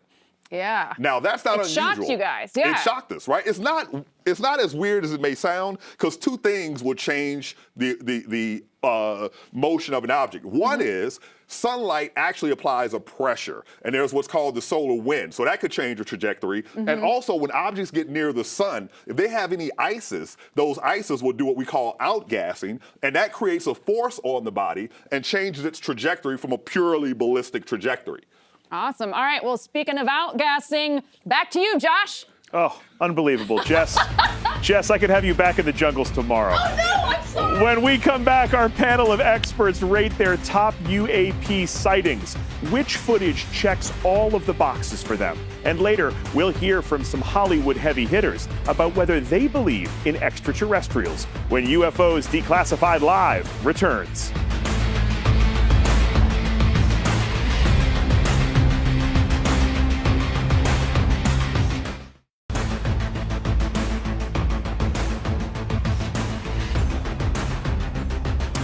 Welcome back to UFOs Declassified Live. I'm Josh Gates, and I'm thrilled to be joined by our panel of experts, Jeremy Corbell, George Knapp, and Nick Pope. And we are all here because of this. We are discussing the Pentagon report that just dropped 5 days ago. And one of the really interesting takeaways for me in this report are these different buckets that they use to categorize the UAPs or UFOs. So those categories are airborne clutter, natural atmospheric phenomena, stuff that's just naturally occurring, USG or U.S. government, foreign adversary systems, and other.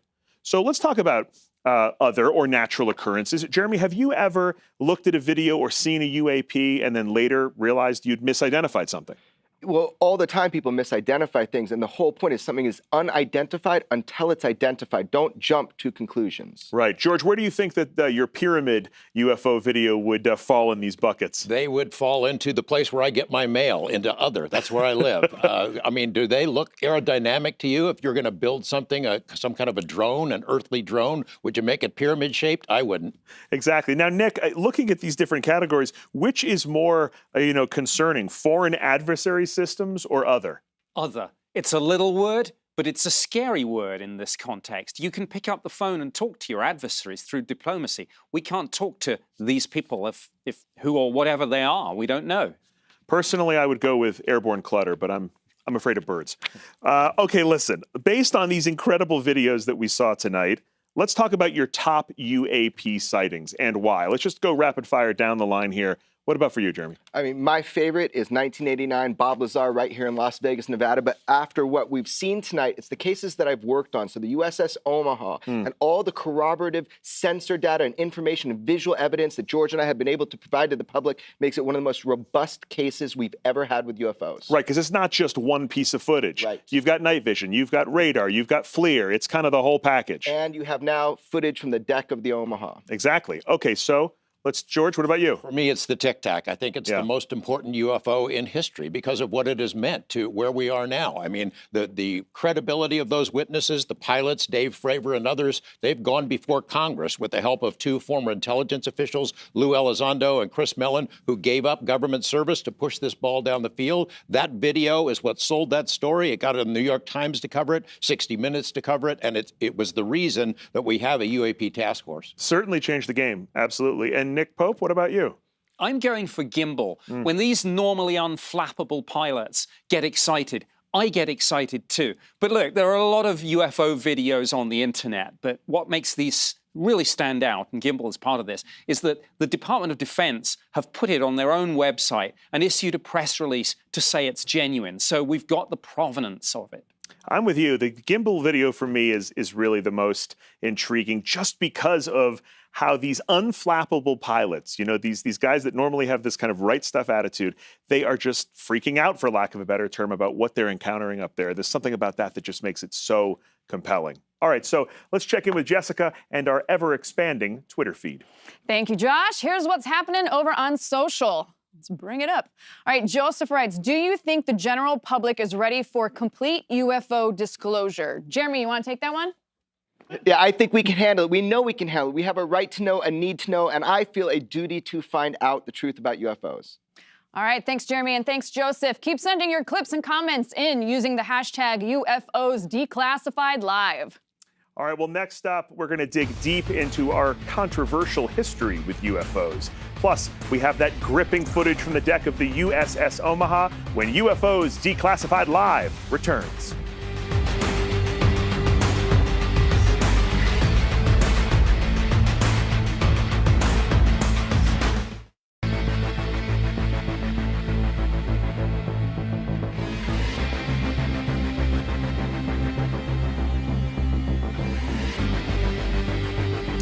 You're watching UFOs Declassified Live. I'm Josh Gates. As the Pentagon report indicates, the public in general has been hesitant to disclose UAP sightings because of the stigma associated with UFO eyewitnesses.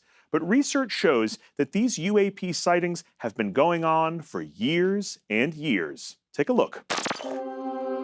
People think that with these US Navy sightings, some people think this is new. It's not new. It's been going on since the dawn of time. Myths, legends, these things, whatever they are, have been seen throughout history. After World War II, the world was very different. And we had exploded the nuclear bomb over Nagasaki and Hiroshima. That changed everything. Now, people start seeing unidentified flying objects, and they're coming over military bases, and we don't know what to do about it. One of the central pieces to the UFO backstory is Roswell. Something crashed in the New Mexico desert. From that moment on, 2 things happened. Firstly, the US government knew that we're not alone. And secondly, a vast conspiracy emerged to cover this truth up. Believers say alien spacecraft, skeptics say weather balloon. Whatever happened at Roswell, it's now so embedded in people's awareness. It's part of pop culture and continues to fire people's interest and imagination. And maybe what happened at Roswell was the start of all this, at least the start in the modern era. In 1953, the CIA created the Robertson Panel. It said that there was no direct threat from UFOs. But most important, they said the real danger wasn't from UFOs, but it was from thousands of UFO sightings would overwhelm our reporting capabilities and mask a Soviet air attack. And as a result, they made a concerted effort to debunk and demystify UFOs and any people associated with it. If people watch closely, they'll notice we tend to use the phrase UAP and not UFO. It's just a way of getting rid of the stigma that comes with the term UFO. And it's just a way, and this is really important, to get the senior stakeholder engagement from within government, the military, and the intelligence community. Well, joining Nick Pope on our panel are former CIA officer Jim Semivan and intelligence historian Keith Melton. Welcome to both of you. Thank you. Thank you. Okay, so, you know, when we talk about the history of UFO sightings, they may well go back into prehistory. But I think most Americans think of Roswell as the beginning of it all. Why? Well, actually, the first major UFO incident took place 1 month earlier. Before Roswell? Before. When a private pilot flying near Mount Rainier, Washington, observed 9 flying discs in formation traveling at speeds between Mach 2 and Mach 3. The next day it made nationwide headlines, and one newspaper coined the term flying saucers. That's where it all started. It started there. At least in our popular culture. Why do you think then that Roswell kind of gets all the glory, as it were?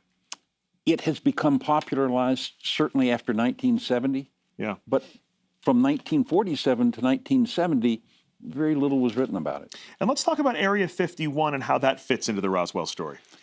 There is no direct connection between Roswell in 1947 and Area 51 in 1955. It didn't even begin construction until August of 1955. And yet they're always sort of thought of in the same breath. In the context that if there were technology, foreign adversarial technology, that would likely have been the place. But actually, at the time, it would have probably gone to Wright-Patterson Air Force Base. Sure. Would have been a much more likely scenario in that theory. One of the things, Jim, that I found really interesting in the package is you mention that the bombings in World War II of Hiroshima and Nagasaki really coincide with the beginnings of a lot of these UFO reports. Do you think there is an actual connection between these events? Yeah, I think so. In 1945, a squadron of Hellcat fighters were trying to intercept a UFO that was hovering over the Hanford plutonium production facility in Washington state. Now, they did this over 3 nights. They went after these UFOs over 3 nights, and they obviously didn't catch them.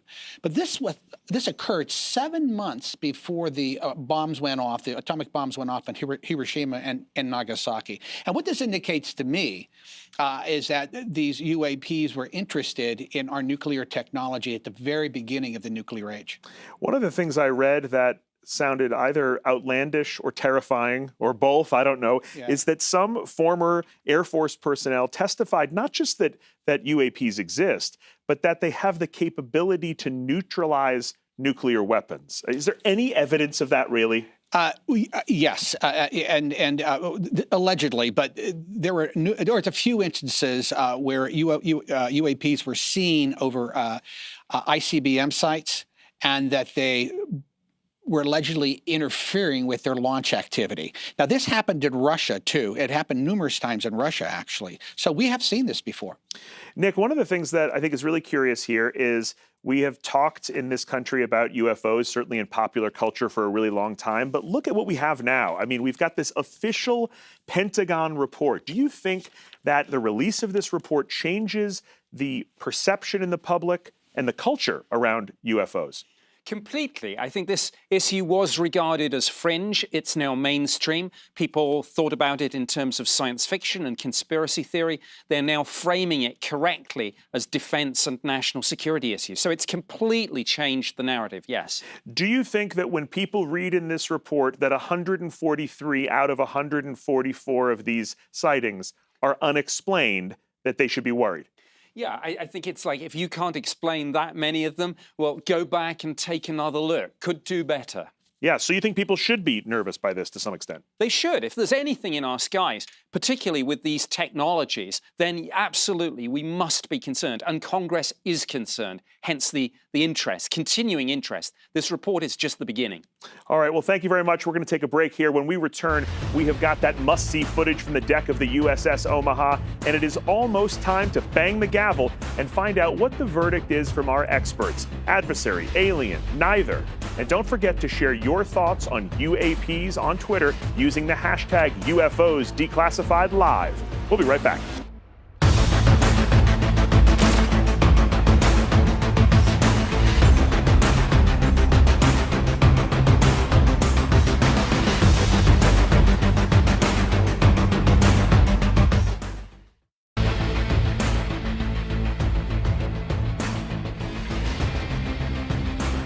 Looking at our poll, when asked what's inside Area 51, looks like a pretty tight race between an ET spaceship and military equipment. Welcome back to UFOs Declassified Live. I'm Josh Gates, along with UAP/UFO experts Jeremy Corbell, Jim Semovin, and Nick Pope. Now, as promised, we have brand new footage from the swarming event above the USS Omaha. Get ready for this. We've already seen incredible radar and FLIR imagery. Now we have a brand new angle on this same historic event. Take a look. All right, Jeremy, let's talk about this. What are we seeing in this footage? Right, so you're seeing corroborative video evidence. All the other videos that George Knapp and I have put out, they've been confirmed by the Pentagon as being true unidentified UFOs, part of a study. What you're seeing here is video footage from the USS Omaha. You see the lights, they're lit up, and that's really important. It's the first time you're seeing footage of this. And so how long did this event go on for? This was actually over a number of days where it came to a highlight on the 15th of July, 2019. So we see these lights, we can see some blinking here. I mean, I know we have this FLIR and this radar also, but how do we know this isn't an aircraft? How do we know we're not seeing a helicopter hovering here? Right, so this is well studied by our United States military. It's part of the UAPTF task force, investigation into this. This is a confirmed UFO sighting. They don't know where they landed. They don't know where they took off from. This is a true UFO case with great data. There were 14 of these things at one point around the USS Omaha, completely surrounded it. They'd pop on and off radar over a period of several hours. That one was recorded on the thermal images that traveled along with the ship for an hour. Earlier, I asked you what your favorite video from tonight is. Anybody want to change their answer? I mean, how much of a game changer do you think this video is? Altogether, this video is so important because, again, it supports an entire event series. It is one of the most well-documented UFO cases of all time now. And so, taking all of that evidence together, it does seem really compelling, doesn't it? It is absolutely compelling. So, okay, George, you've been at the forefront of this field for years. What's your reaction to this video? Well, it's important because you have three different forms of evidence to document it. I presume that there are other cases like that there's sensor information that the Pentagon has that is too sensitive to release to the public. It is classified for a good reason. As it was told to me by an intelligence official, you can't tell your friends without telling your enemies. So there are good reasons for keeping some of this secret, but this clearly is a pretty solid case. Nick, how seriously should this incident be taken? Very seriously. Something is almost toying with us. It's like playing cat and mouse with us. And I know some of us with government backgrounds get accused of pushing the threat narrative here, but come on, you've got to say when these sorts of things get close to our US military assets, whether they're aircraft carriers, destroyers, Navy jets, whatever they are, that has got to be seen as a potential threat. Okay, we're going to take a break here, but you're not going to want to miss what's coming up. Our panelists will be delivering their final verdict, adversary, extraterrestrial, or neither. And please keep launching your tweets our way with the hashtag UFOs Declassified Live. More to come after this.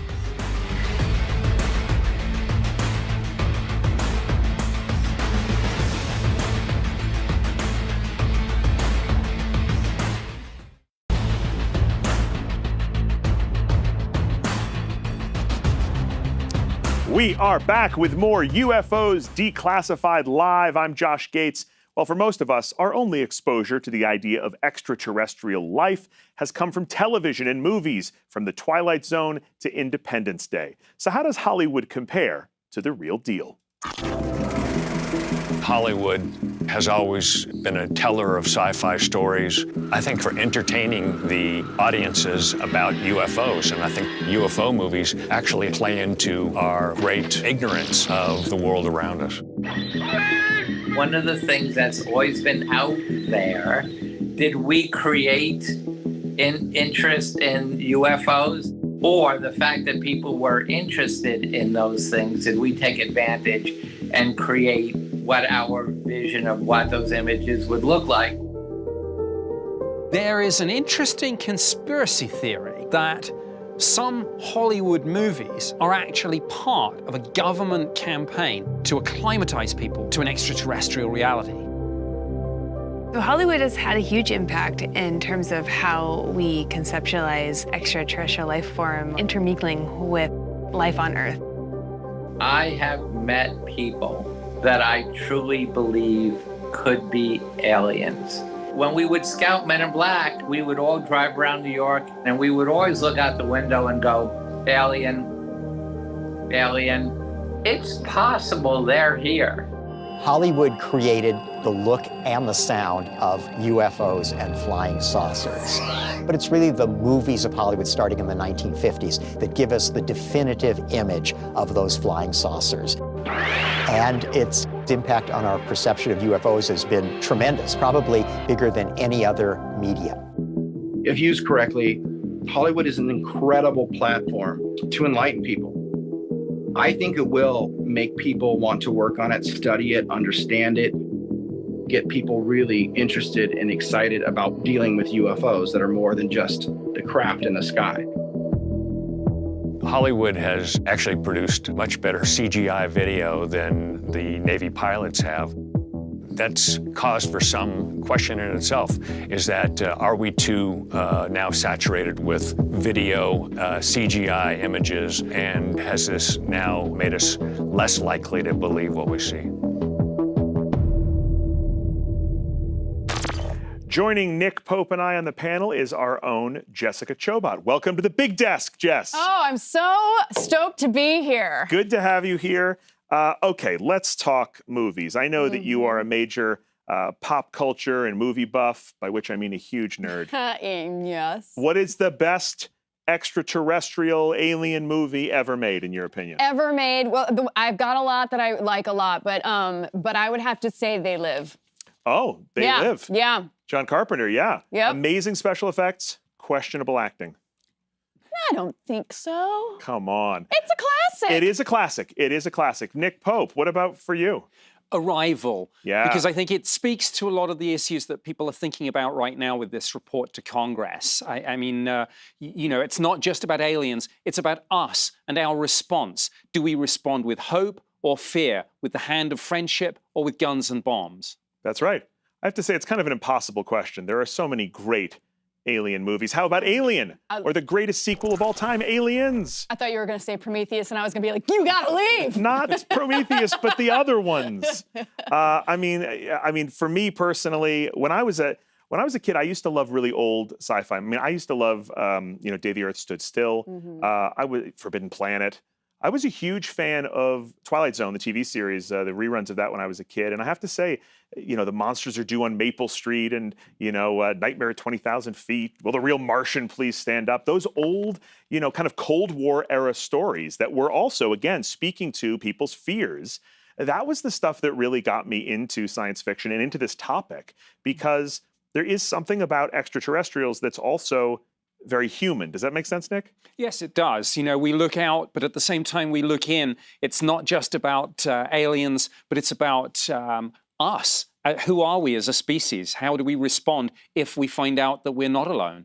One of the things that you mentioned in the piece, Nick, is that some people believe that Hollywood, is part of a kind of conspiracy to acclimate us to the possibility of an extraterrestrial arrival. I'm not sure I put much stock in that. Do you think that's true? No, not really. To acclimatize us to that, or even indoctrinate us to say that they are a threat. But look, I think there are so many movies, some with good aliens, some with bad aliens, that it's a funny indoctrination campaign if we're getting all these mixed messages.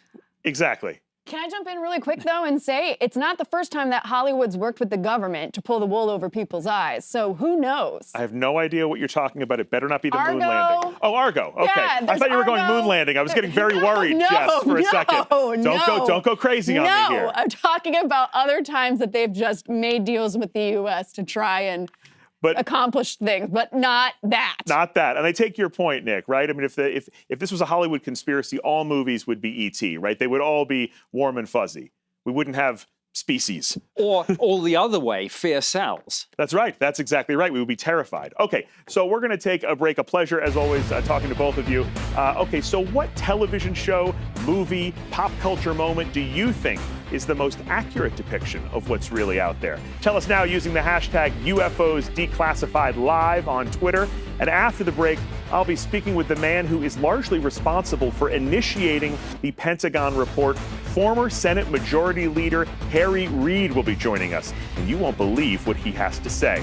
And our panel will reach their verdict when UFOs Declassified Live returns.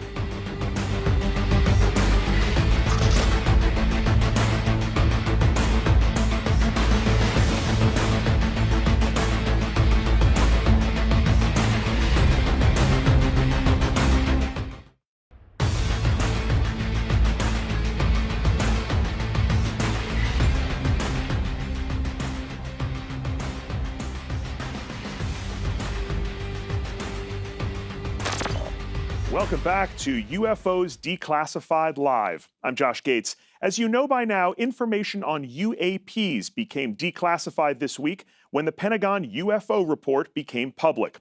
Right now, we're going to speak to the man who many call the godfather of this report, former Senator and Senate Majority Leader Harry Reid. Thank you for joining us, Senator. Really my pleasure. Look, I think a lot of Americans were pretty surprised to wake up a few days ago to see that the Pentagon had put out an official report on UFOs. When you got the ball rolling on this in 2007, did you think it would lead to a public report like this? I didn't give it much thought. Frankly, I was just trying to show that the occurrences of these UFOs was not something that was a figment of someone's imagination, but they actually took place. And as we know now, we spent $22 million of the government's money, and we proved that these are actual sightings that people have had for a long, long time. So I didn't know if they'd come out with a report. The report that, frankly, that they came out with is pretty sparse, pretty slim. And I would hope that this is not the one and done. And I think that if we're going to do a good job on this, we need to make sure the government's involved in it on a continuing basis. And this slim report is not good enough. What do you think that Americans should take away from this report, or what do you find most interesting in it? Well, I'm glad the government is acknowledging that there's something that needs to be looked into. My concern is it was just so weak in facts. If anybody reads this, they won't know much more after reading it than before they started. And look, the report doesn't specifically point to an extraterrestrial origin for these sightings. Do you think it exonerates foreign players, though? China or Russia? Could these be, high-tech objects from other countries? I don't think we can eliminate anything. Right. I think we should have an open mind. My personal feeling is I doubt that it is China or Russia or France.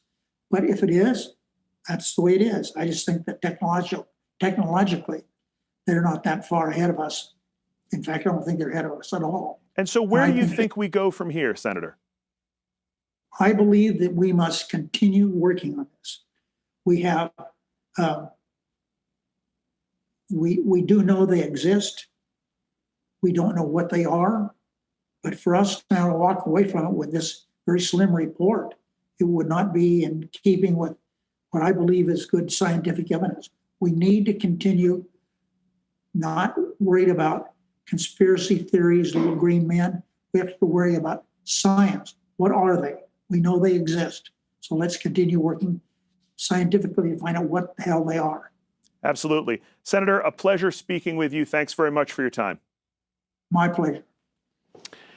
Well, great to get Senator Reed's input. And if nothing else, the Pentagon report has formalized a number of goals for future UAP research.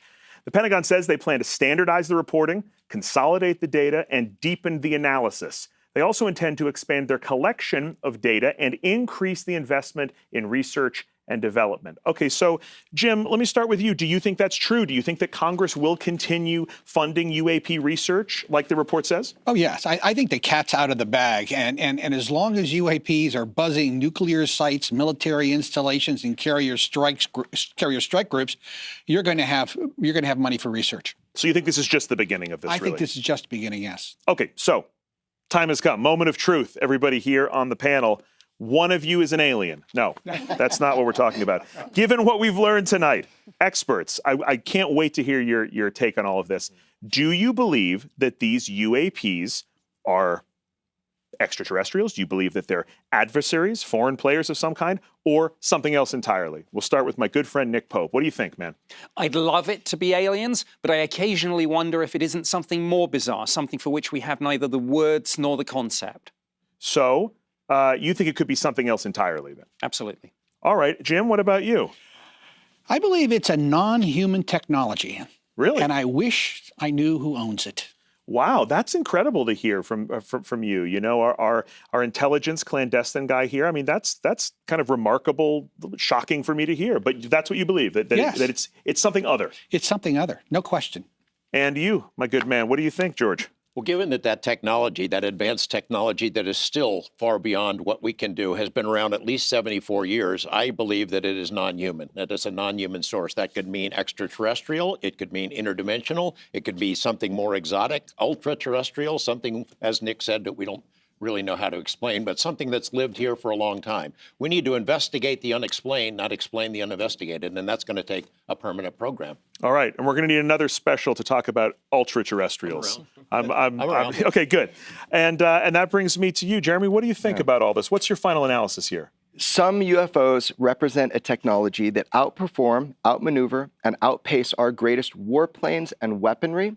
Some UFOs are not made by modern humans, and the United States government has in their possession some of these craft. You believe that for sure? I am certain of it. Okay, let's go over to the big wall. Jessica Chobot, what do you make of all this? Well, I'm not a scientist, so I have no problem just going into the deep end of the pool, full aliens. I know it. Jess, you're a believer. You are a true believer. Let's just do this. Let's do this, people. All right, and so standing next to the true believer, the voice of science, Dr. O, what do you think? Are you gonna bring us down to earth here? Well, I think it's all in the name. Whether you call it a UAP or a UFO, it starts with U, which stands for unknown. And that's where I stand. And so I think we need more data. Do you think there is a possibility that there is an extraterrestrial explanation for this? I don't lean that direction for this phenomenon, but there are astrophysicists who think that there may be life on our planet that we don't even recognize as life because we don't have a broad enough definition. And so I do think that the evidence tells us that life is ubiquitous throughout our universe, but I think that intelligent, technologically advanced life is exceedingly rare. All right, so one of the things that we have to talk about in this report is what's not in it. Right? There is a classified version of this report. I'm looking at the clandestine guy here when I say this. Do you think we're going to see more of this? Do you think there's going to be additional material declassified here? Oh, there's certainly going to be more material. George and I are going to make sure of that. Whether it's released officially or not, we don't know, but it's coming. And do you think that what wasn't included in this public report is, for lack of a better word, juicy? Nick? Oh, I'm sure. I think there'll be a lot of technical information. We haven't heard much, for example, about the satellite imagery that former DNI John Ratcliffe mentioned. So that's something to look for. But for sure, this is the beginning of a journey here, this report. This is not the end of this conversation. You've done been told UFOs are real and they require study. That's what that report says. All right. So much more to come. Yes, I agree. Yeah. All right. Well, I have to thank all of you. What an absolutely amazing journey tonight. What a panel. You know, to some, this report represents an awakening, right? The government finally addressing these UAPs that have been around for years. And this represents a commitment to more research and investigation, a new day. To others, the report is a good first step, let's call it, but that more transparency is needed to understand the truth. And I'm sure that others still will remain firmly skeptical. I know we've got some skeptics watching tonight who are probably unmoved by these 143 unexplained events. As for me personally, I just wish we had more time because I have a lot more questions. I want to thank Jessica Chobot and all of our esteemed guests this evening for what has been an amazing conversation. For UFOs Declassified Live, I'm Josh Gates. Good night from Las Vegas.